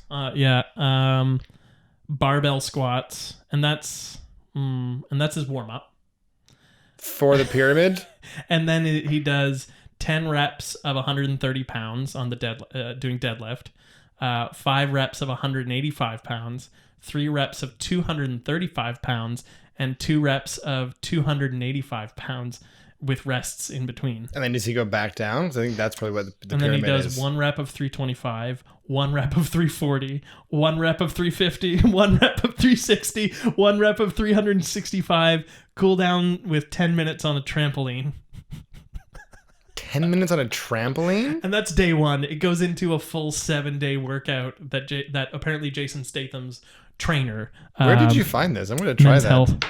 You're gonna do it? You're I'm gonna going to do try it. Well, I don't know where who's- I'm going to find a trampoline. Who's the other one? Like if you look up like the Rock's regiment or something like that, where Oh, it's like God. wake up at 5, or it's like wake Yeah. up at 4 from the hyperbolic Eat chamber. an egg. Eat an egg, do a run, do a this, fucking beat up some stuff with chains, go back to Yeah. sleep for 25 minutes. Then eat 47 pancakes. Yeah, Yeah. wake up, go to set, work out on set, eat an AD. Well, you're waiting. Well, I guess we'll wait for your coffee before we dive into our ratings for the week, Ray. Sure. Yeah, I mean, we can. I'm kind of just more enthusiastic or intrigued by Jason Statham's workout routine at this point. I mean, when you look like that at 53, something's working. What are you looking at, Jack? I'll just sing it because it records how long it's been going. Yep. Oh, yeah. Would you like some coffee there, Dan? I would love some coffee. I think Thanks, it's brewed Jack. long enough. Yeah, I'm so curious to know how this is going to go this time around. I mean, I think I have a pretty good I think feeling. we know exactly how it's going to go down. I think I think we found the shortfall of our system here. But now imagine if we had done Jaws versus Sharknado. Apparently still would have been just as bad. Right, but I think we had more fun watching the Meg, is what I'm saying. I've never seen Sharknado. I want to see I Sharknado for, I think it's called May the 4th Be With You. Yes, it is. Yeah. Yeah. And then I also came across a series called Five-Headed Shark Attack. Yes. And the sequel is the Six-Headed Shark Attack. The shark movies we could watch. We could do when Shark Week. When is Shark Week? I didn't even know Shark Week was still a thing. Oh, absolutely. It's Discovery Channel. It's like their highest rated week of the year. It's coming up actually. It's August 9th. Okay, so this is our Shark Week episode. This is our shark. Oh wow. Yeah. Good timing, Jack. Oh, Wow. Yep, I knew that. you knew that. Jack knew that. He yelled from the kitchen. My mic is still on, His so mic's hot. they can probably still. He's wearing it. Oh, so they're gonna pick up all the noise of you just like finding cutlery and Yeah, you should probably making coffee. Look, I turn it off sometimes, but like it's a homey podcast. I think you should describe what your kitchen looks like to the people at home, Jack. It's 20 square feet. 10 by 2. So there's the space. I can be here. So if you're looking in the video, to my right is a stove. Behind me is a sink. There's a bit of counter. There's a fridge to my left. There's exactly this much space over here. And that's it. So what you're saying is a large Icelandic man could not occupy your kitchen fuck space. me, man. It's something to do with that. I'm just upset that Toshi died. And I feel like it could have been avoided. You know what? That was the only person that died in this movie that I actually cared about. I missed Thanks. the wall dying. I saw him fall in, and boy, people need to stop standing on the edge of boats. Just in general. That's the moral I took away from the Meg. Is if you're standing on the edge of a boat, you're gonna be shark food. Like you deserve it. Yeah. Wait, you missed the moment where he died? Yeah, I Wasn't missed it when just- the wall got eaten. I saw wasn't him it- fall in, but I didn't see him get eaten. It's when he's like, "Ooh, I'll show you a bit of leg." Ooh, and then it Oh. just like jumps up. It's as it's biting the small one, it jumps out of the water on its way to grabbing the hanging smaller Meg to Yeah. bite it. Oh, right. It Right, goes right. through. It grabs the wall on the way, which is to me also the most horrifying thing. Yeah. The idea, like, if I was attacked by a shark, I want it to bite me in the face and I want to die. I don't want to be in a stomach of anything. Yeah, you don't want to have the Quint treatment where you are slowly munched on. No, and- but Yeah, that's that better. was awful. What? Why is that better? Than being swallowed whole by something. Oh, sure, I guess. I don't know. I think either way. Well, I guess if you're swallowed whole, then you have to You deal drown. with you drown. It's pitch black, and you like slowly, I guess, burn to death from the stomach acid. I think you right? drown on stomach acid Oh, or So suffocate. I would rather be bit for like he was dead in a few seconds. It's like this is terrible, and I'm it dead. was like a minute. I'd still take it. Than to know that I'm he died with his face outside of the animal, at least. We think he was still screaming as he went in. No, he's limp when it Oh, is he? when it Right, falls off. that's true. That was an extremely effective death. Yeah. It's amazing. Yeah, and it was made that much more effective because of his speech. Yeah, earlier, right? Where, The fact like I'm not, and the shot because he says in the speech, that's why I don't wear life jackets because it means that I'm just gonna, if we fish go bait. over, I'm gonna be fish bait. And the scene where he knows the ship's going down, he looks in and he sees the life jackets and he comes out with 2, gives them to Hooper and Brody, Yeah. and does not take one. You're like, oh, I was really impressed on his performance on like seeing. You could see actually how terrified he suddenly becomes. yeah. And like how he's driving the boat faster and faster. That like really he actually wants nothing more to do with this. Yep. And he's fighting between that and like what seems to be a feeling of like, well, like this was going to happen someday. Like, So this why does he destroy the CB radio? Exactly. I was hoping one of you could answer me. Why does he destroy the radio? Is it because he doesn't want the Coast Guard meddling in something that they don't understand? Like he wants to kill the shark? Yeah, was it like like a point of pride thing? Well, I mean, that was his thing too. Is that even when he was making the offer in the board meeting, he was saying he wanted to only be him and like his chosen crew members. He didn't want too many cooks in the kitchen, as it were, right? Fair enough. So it's just chalked up to him being a coot. I mean, maybe he Maybe, has his preferred way of doing things and doesn't want to get people involved that are gonna mess it up. Or maybe he doesn't want to see other people die again, kind of I guess so. mentality. Yeah. He's so good. Yeah. Robert And just like Shaw the moment is where so like good. we're Yeah, like he was great. because the shark lands on the back of the boat and it tips the boat and he slides towards it. It's so Oh, fucking horrifying. uh, And then he's using his feet and he's trying to keep his feet on like Yeah. the mouth of it, like to not fall into the mouth of it. And then he is unable to do that. And It's I don't remember, but I think that there's no music playing while he's getting eaten. I don't right? think so. It's just the sounds of his body literally getting chewed in half. And him spurting blood from his mouth as his lungs are chomped into. Yeah, it's so effective. Spielberg is great. What I thought was this hilarious. is peak Spielberg. This is early Spielberg. This is it was his second movie. It was his second feature film. Second. Okay. What did he do beforehand? The Sugarland Express. Okay. Never heard of it. I don't think many people have. It was made in 1974. And this is 75. This, I think, was 75. Right. Amazing. But he was doing short films since like the 50s. Yeah. And then, they all were. Yeah. All right. I'm feeling ready to do some versus Jaws versus what's it called? Ninja Shark? Meg the Ninja Shark. What's that movie that you loved when you were a kid, Jack? Is it Shark Ninjas? No, Surf Ninjas. Surf Ninjas. Shout out to Surf Ninjas. We're definitely doing Surf Ninjas at some point. Yeah, as the classic. Yeah. It's so good. It is not. Can we do Point Break versus Surf Ninjas? Sure. Is Point Break considered a classic? I think we should do Airplane versus Surf Ninjas with Leslie Nielsen being the connection. Deal. Fucking deal. Yeah, the number of times in the Meg, also that the premise is that the giant shark is sneaking around underwater and people are like, oh, what was that bumped into us? Then they're like, oh, it's the Meg. It's a 25-meter long shark. It's like, how did you not see that?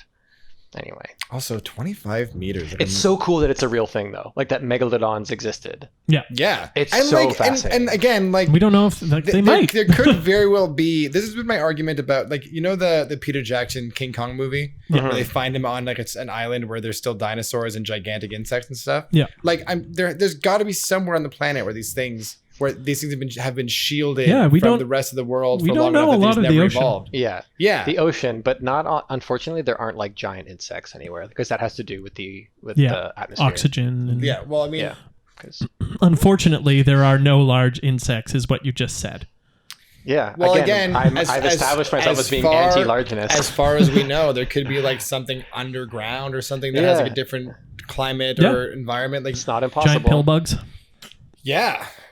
Or giant insects where there's like the smaller counterpart on land, and then there's like the gigantic crustacean version underwater. Like this stuff happens, right? Well, maybe before we become a conspiracy podcast, we should it's more just like a hopeful thing. Yeah, I would be like amazed if they. Yeah. Speaking of conspiracies, do you guys see the Pentagon is now saying they found UFOs, like ships that were definitely not made? That's months old, bud. What's that? That's months old. No, this is like in the past the past week or so. We can get into it later. Okay. But like, we will. But like this announcement just happened. All like right. they were releasing videos saying that like we don't know what this is. Yeah. But like now apparently there's stuff coming out saying like we definitely have ships that were not made on Earth. Yeah. Yeah. This will be delved into and not talked about in future podcasts. Jack? Be silent, Daniel. Take that, Chinese government. So sweet. So let's talk about the rating system. So if you haven't joined us before, thanks for joining us. But also how we rate these movies is that we kind of have 5 categories that we rank these movies in, and kind of like we compare them each individually in these categories, and just whatever movie comes out with the majority of 3 or more out of the 5 categories is declared the Citizen Kane of the week. So those categories are looks good, sounds good, story good, acting good. Just such dumb titles. I've been leaving out the good part, but Sean made a press for it kind of subtly in his own way on the previous episode, and I was like, I should bring it back. And then the fifth category is like rewatchability. If you had to. If you had to. If I had to. Yeah, and it's kind of like again, I also kind of say it's kind of like enjoyability, like which one did you enjoy to the point that you'd want to maybe watch again, or if you had to also watch one again is sometimes how you have to think about it. So yeah, let's talk about looks. Like, what are your thoughts? This is tough. This is a toughie in that, like, obviously Spielberg knows how to film a movie better than John Turteltaub does. Yeah. So just based on like camera work, obviously Jaws is more interesting. Yeah. Those nighttime shots at the beginning are beautiful. Like, There's a lot. Also, that opening scene, what the hell does that guy say to that woman in like do you know What? the I'm not that drunk. no, but the like sweet beforehand, Norwegian man walks the up. very, very opening shot, it's like that hippie party around the fire. Yeah. And then the really gorgeous blonde guy walks up to that woman, but we don't see what he says. He just like kneels down and kind of like whispers something to her. Then she gets up and runs away off the other part of the beach. Strips and jumps in the water. Yeah, I think I'm like, he what just the hell like, did do he you say want to to her? fuck? Because they're And giving she's like, eyes. yeah. Yeah. Anyways, they're supposed but to be, they're wild spirits. Seems to be the implication. well, he's just drunk. he's so drunk. Yeah. I'm not that drunk. But like if to use your method, if you're just looking at there's no sound, you can't hear what they're saying. There's no score. The Meg looks prettier. Yeah, but Then Jaws Jaws? would be a dope silent movie at the same Yeah, time. it fucking would, wouldn't it? It'd be a really good. It'd be almost good with no sound. Yeah, we should do that. Like that'd be Just worth watching. just watch Jaws with no sound. Yeah, because you could get a lot of the storytelling, of that movie, just by looking at it. I would love to see how the Indianapolis scene goes without sound. Yeah. Where you're just watching them have a great time, and then slowly they're all horrified. That'd be amazing. It'd be amazing, and just like the vertigo shot, like everything, like there's so much to it Yeah. that you would learn so much, and like the mayor being dressed like a carnival barker. His stupid suits. You'd be like, this guy's a ponce. I've learned that from looking at the movie. Yeah. I mean, again, this one, I don't know how much. We don't have to flesh it out too much. Like this one is Jaws for me. Like, yeah. The Meg has more modern effects, but honestly, they're not even like they're not awesome. No. Being honest, like the CGI. No, it's mostly CGI, and it's pretty cheap. Yeah, it's not the best. Yeah, I'm going with Jaws as well. I mean, watching a director who can do a lot more with like very little is far more impressive to me. And again, like Spielberg, he's using the camera to tell the story. Yeah. As opposed to Turtleneck, what's his name? John Turtletaub. Turtletaub, Or Turtletaub, I who don't know. is just like pointing cameras at green screens. Exactly, yeah. Yeah. All yeah. right. I mean, the Meg does look better, but it's not as impressive visually Yeah, as the Meg Jaws. has Jason Statham's apps. Like, Ooh, wow, that's though. true. Can I change my vote? But also Chief Brody he's looking great. He's what a like mid-70s man wanted to look like. He Yeah, it looks pretty good. I found myself he's lean. I find myself kind of admiring how large his hands were. What? I don't know. Did not notice that. Yeah, it was weird. It was weird in that scene where Sorry, I can't just let that. sorry. no, it's fine. Sorry, I'm not laughing at you. I'm just laughing look Look at at all the the spikes spikes in on your his face. audio. I just have to admire how large his hands. Yeah, but sorry, man. Go on. I just had to in the laugh. dinner scene where he's like playing with the wine bottles and it's a really tight shot and his what hands a cool look- scene. yeah, it he was great. pours a full glass of A Which highball was of wine. nauseating. Yeah. But yeah, I don't know. Maybe it was just the way the camera was set up or something. But his Yeah. hands just looked like really large and like I don't know. I was like, wow, those are manly He's a hands. powerful man. On hands alone, Jaws wins. Also, I'll say though, I love the look. Like That round. sometimes I don't like it like really crisp, like the new way of filmmaking, Yeah. what the film looks like, the digital stuff. Yeah. I actually like the way this film looks. It's partly just nostalgia. Like I grew up with movies that looked like Jaws more. But I like it. To me, it actually reads as more real, even if it has like a slight graininess to Yeah. it. Somehow I like it more than like the hyper clear mixed with CGI stuff. Well, I mean, you still see movies today that try to emulate that, right? Like Yeah. they'll digitally put in the grain afterwards to try and get that film look. Yeah. Yeah. Which is like, fine. Sound. Sound. Ooh. I mean, I don't even know who did the score for the Meg. I think it was John Williams, wasn't it? For the Meg? Yeah. Yeah, he's doing everything these days. yeah. These days. These days. Yeah. He's so hyper-productive. so- Yeah, this busy. is his peak era. Yeah, 86-year-old man. I mean, to yeah, me, the go Meg ahead, go kind of ahead. suffers from what a lot of these contemporary Hollywood movies suffer from, and that's just generic scoring. Yeah. Like the soundtrack never really detracted or distracted from the movie. It always kind of like helped push it along, but it was never like noticeable. Nothing really. I can't remember any tracks to save my life. No. Not But anything. we had a whole section where we talked about Jaws. Yeah. So I mean, to me, that's pretty clear. Yeah. Same. It's Jaws. Although I still take huge issue with the score in the latter half of that movie. Yeah, but at least there was a score. At least there was a score. That's true. Although Hey Mickey was fun. Hey Mickey was pretty fun. I kind of found it a little bit offensive. Wow. Why? I don't know. Acting. Oh, Jaws. I'm just gonna chalk that one up there. I think we can just put down Jaws. Did you guys not see Rainn Wilson's performance in this movie? Yeah. Oh, we didn't account for Rainn Wilson. We didn't account for Rainn Wilson. They're legit.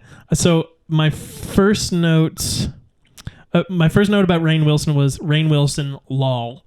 Then Is that a why good is lol he or a bad lol? bad lol? And Okay. then why is he so weirdly chuckly? And Yeah, the oof, laugh. he's not good. This casting director should be retroactively fired. And then there's a bunch of notes, and then the next one is, oh, I completely forgot about Rainn Wilson. I kind of. That's a lot more notes that I took about But Rainn Wilson. he made me laugh a couple times. He had a note where he's like, well, he looks heroic and he walks fast, but he's got kind of a negative attitude or something like that. And he did it, and I was like, that's funny. It's like either he made it up or someone actually tried to write a line Yeah. or something once, but I was like, that's a pretty funny interpretation also of Jason Statham. Yes. Well, he looks heroic and he's walking quickly, but He's an asshole. Right. but like, He's a dick. yeah. Acting goes to Jaws. Yeah. So then So at it's- this point, do we continue? Should we have maybe done this in a way that might have made it seem like the No, Meg had a chance? I don't No, I think- think this I is think going to we be our just- first clean sweep. This might be a clean sweep. Oh, I don't know, but really? Well, story. Let's do story first and then see. do But it's story. weird. Story, Jaws. Like, I don't know what to say further in discussion of these things. This one, I'm kind of. It's always about. Okay, we but pick let's- these movies and we okay. hope that they'll match up. But let's Jaws is amazing. okay. In terms of story, Okay. Make some points. should we look at it in terms of like of how interesting the premise of the movie is versus kind of how much you enjoyed the way they executed the story? Do you know what I mean? Because to me the premise of the Meg is actually more interesting. I'd say it's equally interesting. The I would premise. say, I don't know. I mean, Big Shark. Big shark, but the explanation for the shark and the way they get at least there's a little more science behind it. They've made it a more Cool, intricate yes. story. Jaws is just big shark kills people on beach. Big Shark kills people. Humanity is its own worst enemy. Also, there's character Well, that's development. more of a theme than it is a story. There's character development in Jaws. There is no character development in the Meg. Character development in Jaws? Yes. Explain. We have Chief Brody, who overcomes his fear of being around water to go out and protect his community. Do they establish that he's afraid of water off the Oh top? yeah, the townspeople keep being like, "We know about you. You don't like going out in the waves." Oh, I didn't catch that part. Yeah. The whole thing. He Um, doesn't like water. Hooper, Hooper and Quint hate each other outright because of who they are right away, but they bond. come to understand Yeah. each One other's movie point of has view. a script, Yeah. and one. Both movies have a script. All right, fine. I'm clearly losing this battle. I'm gonna go with the Meg, but I think. Okay. Are you really? Yeah, I think I'm gonna go with the Meg. On premise alone, I think I'm gonna go with the Meg. I think that if we're talking Okay. about which movie executed better, it's a different conversation. But if we go with like what is the story, if we were to just write the log line for both movies and just like break down the actual story of each one, Sure. I think I find the initial idea or premise of the Meg more intriguing. Sure. And I'm also a bit of like a science geek. Right. So that part of it appeals to me. And this I find the hidden animal thing really. I find that appeals really to you, enticing. So Okay. so for me, I would go with the Meg on that kind of alone. Just because it's like you really like you find that very fascinating. Yeah, that isn't stuff. me saying that the Meg is a better movie, but that's me saying Yeah. I think Right. the story is. Whereas is- if I go, well, like a whole bunch of Jaws is about a police chief trying to deal with the bureaucracy of the mayor and the city and them their summer tourism, you're like, oh, that's not super interesting to me. Kind of right, and if I look at it like, Which okay, is fair. take this story and put it in a different director's hands, it's a similar story, but it could have been done differently. You know what I mean? Yeah. So I'd like to see Denis Villeneuve do the Meg. Oh my god. Would that not be fucking incredible? that would be gorgeous. If they somehow convinced Villeneuve to do like the Godzilla King Kong stuff, Fuck, that'd be amazing. like his version of the Mega Monsters stuff, Wow. You know who I'd love to see do the Meg is James Cameron. So the story goes to Jaws. Rewatchability. Oh, fuck. Nice. Thank you.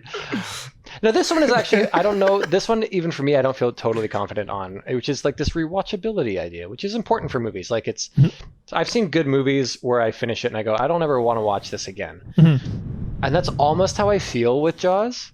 Yes. Weirdly enough, partly because it stressed me out so much. Do you think... I have the same thing with some movies where I know that if I watch it a second time, I'm probably not going to have as good a time, and it's going to negatively impact how I think about that movie. Yeah. For me, it's more so that I found the movie to be so unsettling.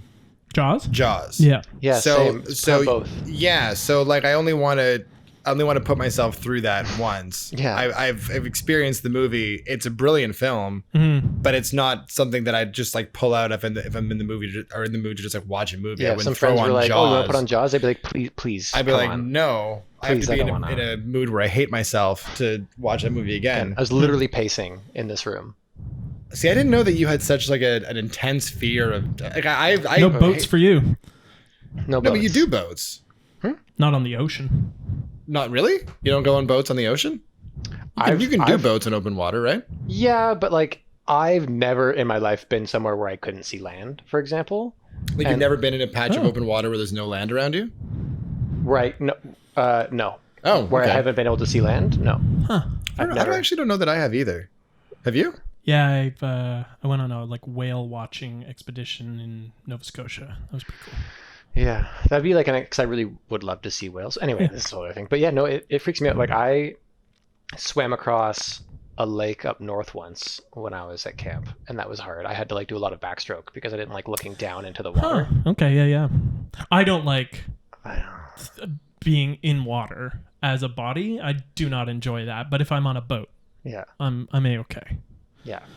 I will say I realized, I think last week I said I'd seen Jaws before. I realized watching this, I'd only ever seen the last half of this film. Same. Yeah. I'd never seen the build-up. The I've seen only part parts of the of it. movie that I remember seeing is the final moment where he shoots the compression tank. Yeah. Or which the is, oxygen which is tank. cool. And Yeah. And like smile, you son of a... yeah, Let's show great. me that tank. Brilliant. I have seen The Meg twice now. I don't... Would you watch it again? God, no. Really? God, no. I will watch Jaws again because not only because I think there's a lot in the first half that I can go back and I can probably pick out a little bit more nuance there, but watching Dreyfuss, Shaw, and Scheider act with each other, I'm sure they all hated each other. Filming this movie must have been just fucking awful. Yeah, apparently it was a real pain in the ass. Was it really? Just Yeah, with wet. the shark was a huge Shark problem. didn't work. They were Being wet all the time. Wet and hot on like the sunny on the boat. out in the middle of the ocean, like in the sun. But Not middle of the ocean, but watching them act together is like a gift, and I will do that gladly. Yeah, I mean, I would watch both of these films again. Sure, I'm For not sure. gonna not watch The Meg. But if I'm gonna answer in terms of like which one would I be faster to watch again, I think it has to be The Meg is just more fun. It's lighter. You could like watch it with a group of people and like, or you can put it on in the background and like never really miss a beat. So you're not watching the movie. No, but there's more instances in my life where I would choose to watch The Meg than I would choose to watch Jaws. All right, that's fair. Jaws is like buckle up and go on this ride and like I would Don't- happily watch don't Jaws say a with word. you and watch you pace around the apartment. I probably wouldn't be as bad because I've seen the whole movie through. Yeah. And I'd probably be much more okay with it. But here's my thing. So Jaws has moments where it makes me go like, "Gah!" And then it has those moments like the story and some of the acting in the script that I'm like just so in love with. And truly like the cinematography I love so much. I'm like burping into my mic now. And then You disgust me. yeah, good. Oh, well. You kind of turned me on a little bit. Yeah, well, your large hands in particular. There's some nice hands you got there, Sean. Either. The Meg is tricky because it doesn't have the appeal that like if you're watching some like schlocky blockbuster, like at least like Transformers has scenes where like Transformers transform and like fight, and I'm like, cool. And the rest of the movie is just garbage, and I don't care for like these people's performances, and the writing is bad kind of stuff. The Meg doesn't really have that for me. Like, I'm not excited by the scenes of a shark chasing a cool mini sub around the water in the same way that I am with what the equivalent would be in other action movies. Yeah. So there's actually not the thing that like in a Clash of the Titans, right? Where there's stuff in that movie where it's like, if it's on, like, yeah, sure, like there's some fun stuff to watch in this movie, some, you know, crazy scenes and stuff and visuals. The Meg doesn't quite have a thing that appeals to me in that way. There's not like those moments that I want to watch. I think I would probably still watch Jaws. That's a clean sweep. Do we need our drum? I guess Jack, take it away. I would just like to hear you say the word drum roll once before you do. If we could just have our drum blow. This just happens when we start drinking during a podcast. Let's watch Jack drink a Corona with a drum roll over it. Thanks, Dan. And the Citizen Kane of the week is. There was literally no time for the drum roll. Yeah, he's gonna put a drum roll in. No, but like we have to have the thing. Someone has to say, and the Citizen Kane of the week is. Okay, let's try this again. Okay, sorry. Let's get ready. And the Citizen Kane of the week is. The Citizen Kane of the week is. And the Citizen Kane of the week. Oh, sorry. Isn't that we're leaving room for a drum roll now, right? The Citizen Kane of the week is drum Jaws.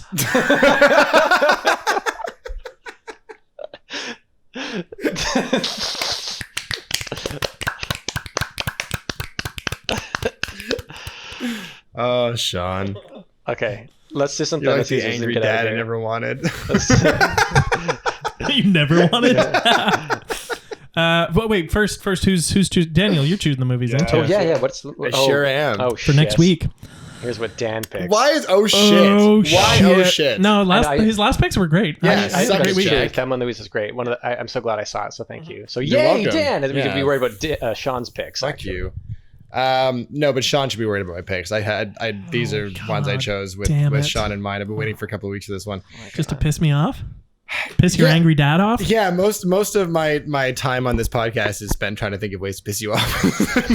You keep saying that. That's a good goal, actually. Well, it's fun because you get so angry. There's a lot of entertainment value. I care a lot about what people are consuming. The schlock that is out there. He cares. Yeah, he cares. Yeah. Fuck me. Okay, well, with that, okay. I chose these movies with Sean in mind and his just undying passion for James Cameron films. Would you just come up with these in the last half hour? No, I've been sitting on them for like 2 weeks. Fuck you. So this week, gentlemen, we will be watching Aliens versus Predators. Aliens 2, Aliens, James Cameron, and Predators is the very B movie produced by Robert Rodriguez. Yeah. Circa like 2015. Oh, it's Predators? It's Predators. Oh, the one with Adrian Brody. Ooh. Not the new one, not the Predator, No, but not the Predators. Predators. So the connecting tissue Topher there. Grace. The connecting tissue there is plurality. And it's a play. It's both about like alien predators. Aliens versus Predators. I'm gonna hate interesting. watching this too. Interesting. I get scared easy. Is that? Can I say that? I get freaked out by movies. Aliens movies scare me. Really? Yeah. I'm learning so much about you, Jack. Yeah, I'm gonna be scared by it. Have you seen Aliens? I've only ever seen clips of alien movies. I've never watched any. Oh, of them you've never all seen the way. I think that I watched the first I've Alien seen Predators, with though. you. Yeah, we watched Alien together. Yeah, and you which hated was- it. Did I hate it? I mean, was that's a my little- gut reaction when I watch a movie with you. That's just how I assume you leave the film. That's fair. Yeah. I understand that impulse. Whereas, like, as a 14-year-old, I actually kind of liked Alien versus Predator because the Predator kills. Well, that was aliens. also why I wanted to choose this movie because it kind of sounds like Alien versus Predator, but it's two films and not one. Yeah. It's a play on words. That's awesome. Yeah, Right. it's clever. I like it. Oh, really? Fuck. I've never seen any of the Predator films. Really? Really? Yeah. I don't know that. I wouldn't even Oh, classify. I don't know how to classify the first Predator, like the action movies. They're not really sci-fi films. They're just like jungle. They're like action horror. They're Kind of, They're not really. but they're like Schwarzenegger honestly, movies. Yeah. It's not quite horror. Like the first movie isn't a horror. It's an action. It's an action thriller. I wouldn't say any of the Predator movies are Oh yeah, I don't know. Have you seen the new one, the Predator? No. No. It's bad. They're meant to be kind of like, it's sci-fi, so it has an element of like otherworldness to like their behaviors. That's supposed to be a bit like creepy at times. It's creepy, but it's not horror. Right. It's just meant to be like, yeah, sci-fi. Well, As opposed to Alien, which seems to Alien franchise psychological seems horror. Aliens is splody boom booms. Have you seen it? A decade ago. Oh, I thought you had never seen this movie because of your hatred. No, for James I was Cameron. forced to watch it. The only Aliens film I haven't seen is any of them that have a Predator in them, and Aliens 3. I watched Aliens Resurrection a few weeks ago. Pretty cool film. Not great. Is that the one from like film. 2000? No, it's like mid 90s. Winona Ryder's in it. It takes place like 500 years after Alien 3. But Sigourney Weaver is still in it. Sigourney right? Weaver is in it. She's like a clone hybrid of herself. I think I yeah. saw this. Does she drop into lava at the end? No, that's 3. That's 3. I saw part of that, and again, it spooked me right out with like the doors closing and the tunnel and the guy. No, this is Aliens sorry, we're going on a tangent, but Aliens Resurrection is Come with us. It's the one that ends with Sigourney Weaver having an orgy with her like alien hybrid clone spawn. Ooh, where can I find that clip? And then murdering it. Oh. Yeah. Spoilers. Still, I want to watch that. It's not bad. It's not good. What are her not bad. hands like in the scene? How big are her hands? Well, they're rubbing all over this alien. She's Tell me like more. kind of. Describe. Stick to the hands. Describe what you're doing. Yeah, so the hands are like Yeah. they are touching the alien. Are they touching the other hands? Describe probably, how much surface area the hands are covering. at least 40 square feet. Oh, I see. There's a lot of puppetry. Okay. There's a lot like of a 40 square foot hand. Yeah, there's a lot of puppetry. Like a 4x5 hand. Okay. Anyway, I look forward to it. So the movies next week are gonna be Aliens versus Predators. Yeah. Great. Looking forward to enjoying, I think, at least one of those movies. I think they're both good. Have you seen Predators? I've seen Predators. It's fine. I like the Predator franchise. The franchise. Yeah, I enjoy Predator. Don't watch the Predator then, because you're gonna be very disappointed. I hear it's real rough. terrible. It has Keegan-Michael Key in it, Oh well, then never mind. and the guy, then. that actor that looks like Aaron Eckhart but is not. Oh whoa. Tom Jane. He played the maybe he played the Punisher in one of the movies. Tom Jane. Is it Tom Jane? That's Tom Jane, baby. How did I pull that out of how fucking did you know midair? that's who I was talking about? All right, let's get out you of here. enjoyed So, that too much. Thanos teaser. Let's finish with our Thanos teasers. So essentially, really quick, these are they're like that's okay. We can just do a couple. It's like I kind of refer to it almost as a game. It's a thing that I started doing with friends as a fun thing after we would see a movie, where essentially you watch it and then you imagine the Thanos teaser for it. So like the Thanos teasers that we saw throughout the build up to the end of MCU Phase 3 or whatever with the introduction of Thanos. The post-credit Thanos teaser scenes and imagining what that would be for any movie. It's kind of fun. So that's what we do as a little sign-off. So let's which movie do you want to talk about first? Maybe Jaws. All right, Jaws. Because I don't have anything written, but for Jaws, I haven't been able to get the image out of my head of Quint having this like long lost love, like this ex-wife that he's left behind to pursue a love on the ocean. You don't remember this? No, but great start. I don't know where you're going, which is why I'm laughing. It doesn't go much further than that. Okay, the teaser is essentially Is it just like it's just we see a knock on a front door. The door opens and from the owner of the house's POV we see Hooper, or what was the other guy's name? The guy, Brody. Your roommate. Do we see Chief Brody? He's the chief from now on. And Hooper just standing there with, whatever they could salvage of Quint's belongings in the boat. And they hand it to the person who occupies the house. And it is the long lost love is Thanos in like housewife attire. Just like losing her mind. Can the establishing shot after the credits roll be from behind a woman standing on what looked like a very like gusty, rocky, like Irish shore, and she's and, like standing on like a widow's watch on top of an old house, with like the bit of grating where they would watch. Totally. And it's like hair blowing and like a beautiful flowing hair, worn floral dress blowing in the wind, and like some kind of like headpiece, some kind of like scarf or something on her head, and then seeing the boat coming towards her, and then cut to the door opening, and giving the hat. I knew you'd get it. I knew you'd get it. And Thanos is like, no, not like this. Collapses in the doorstep. But see, it makes perfect sense to me because that can serve as his motivation to. Sure. It's like, I'll get him back. It's always about motivation. It's always about what's driving him to do his next thing, and it's the loss of a loved one. Damn. Yeah, I think. It's very cinematic. I think suck a Chinese government. You're not allowed in now. Like, seriously, though. They'll find this. Yeah, don't go for a while. Okay. Yeah. I think my Jaws one would be Charlie is in the hospital bed. He's just been... It was Charlie. No, Michael.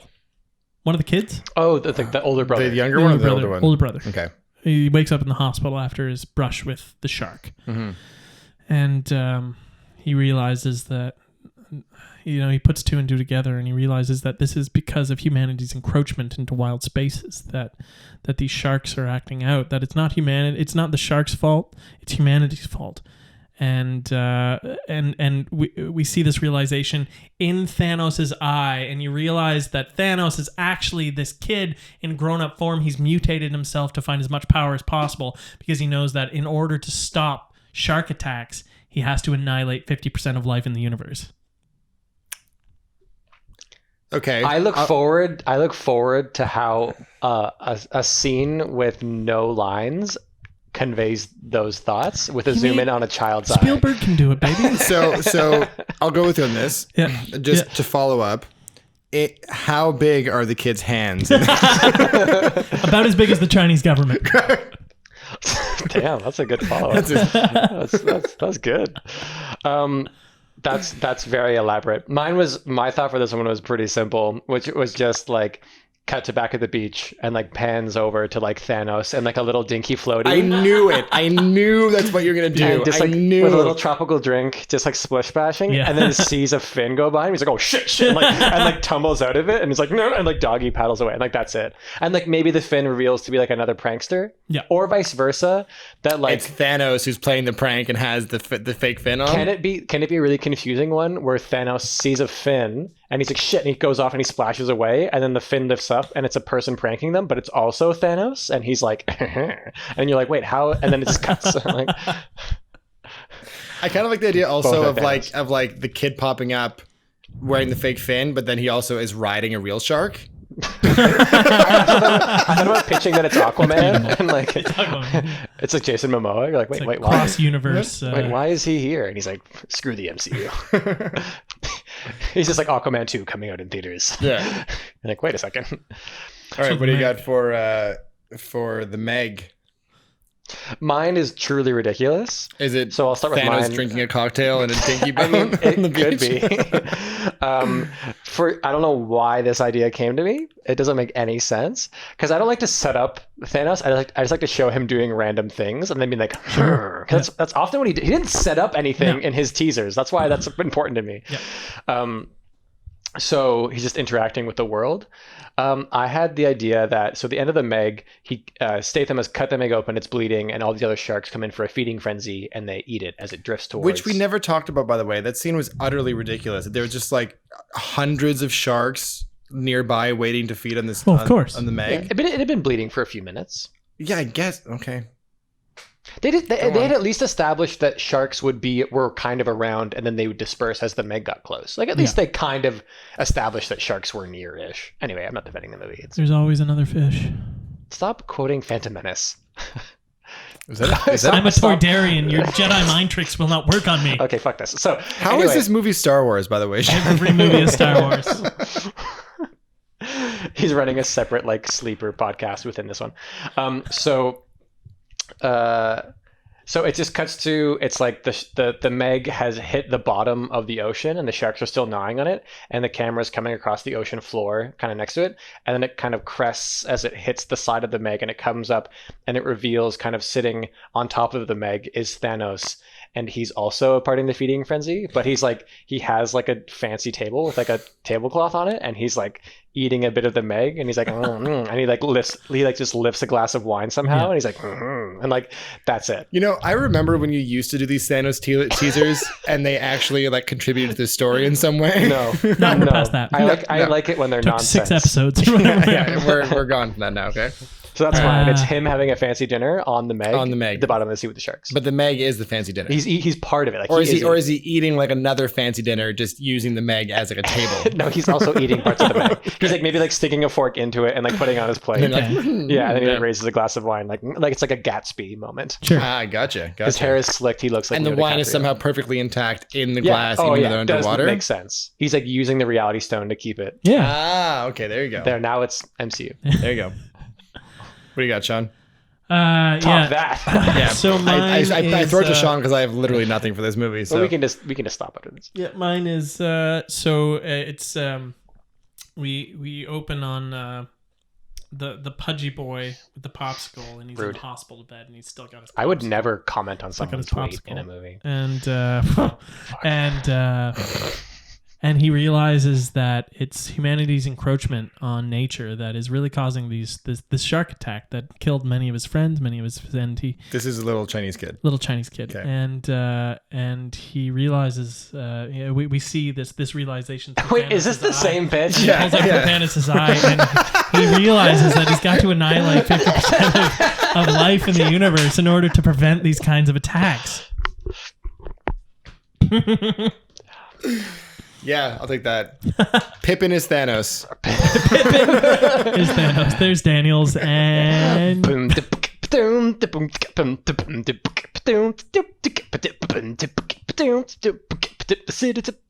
Citizen Kane versus. Meow. 2 hours and 7 minutes.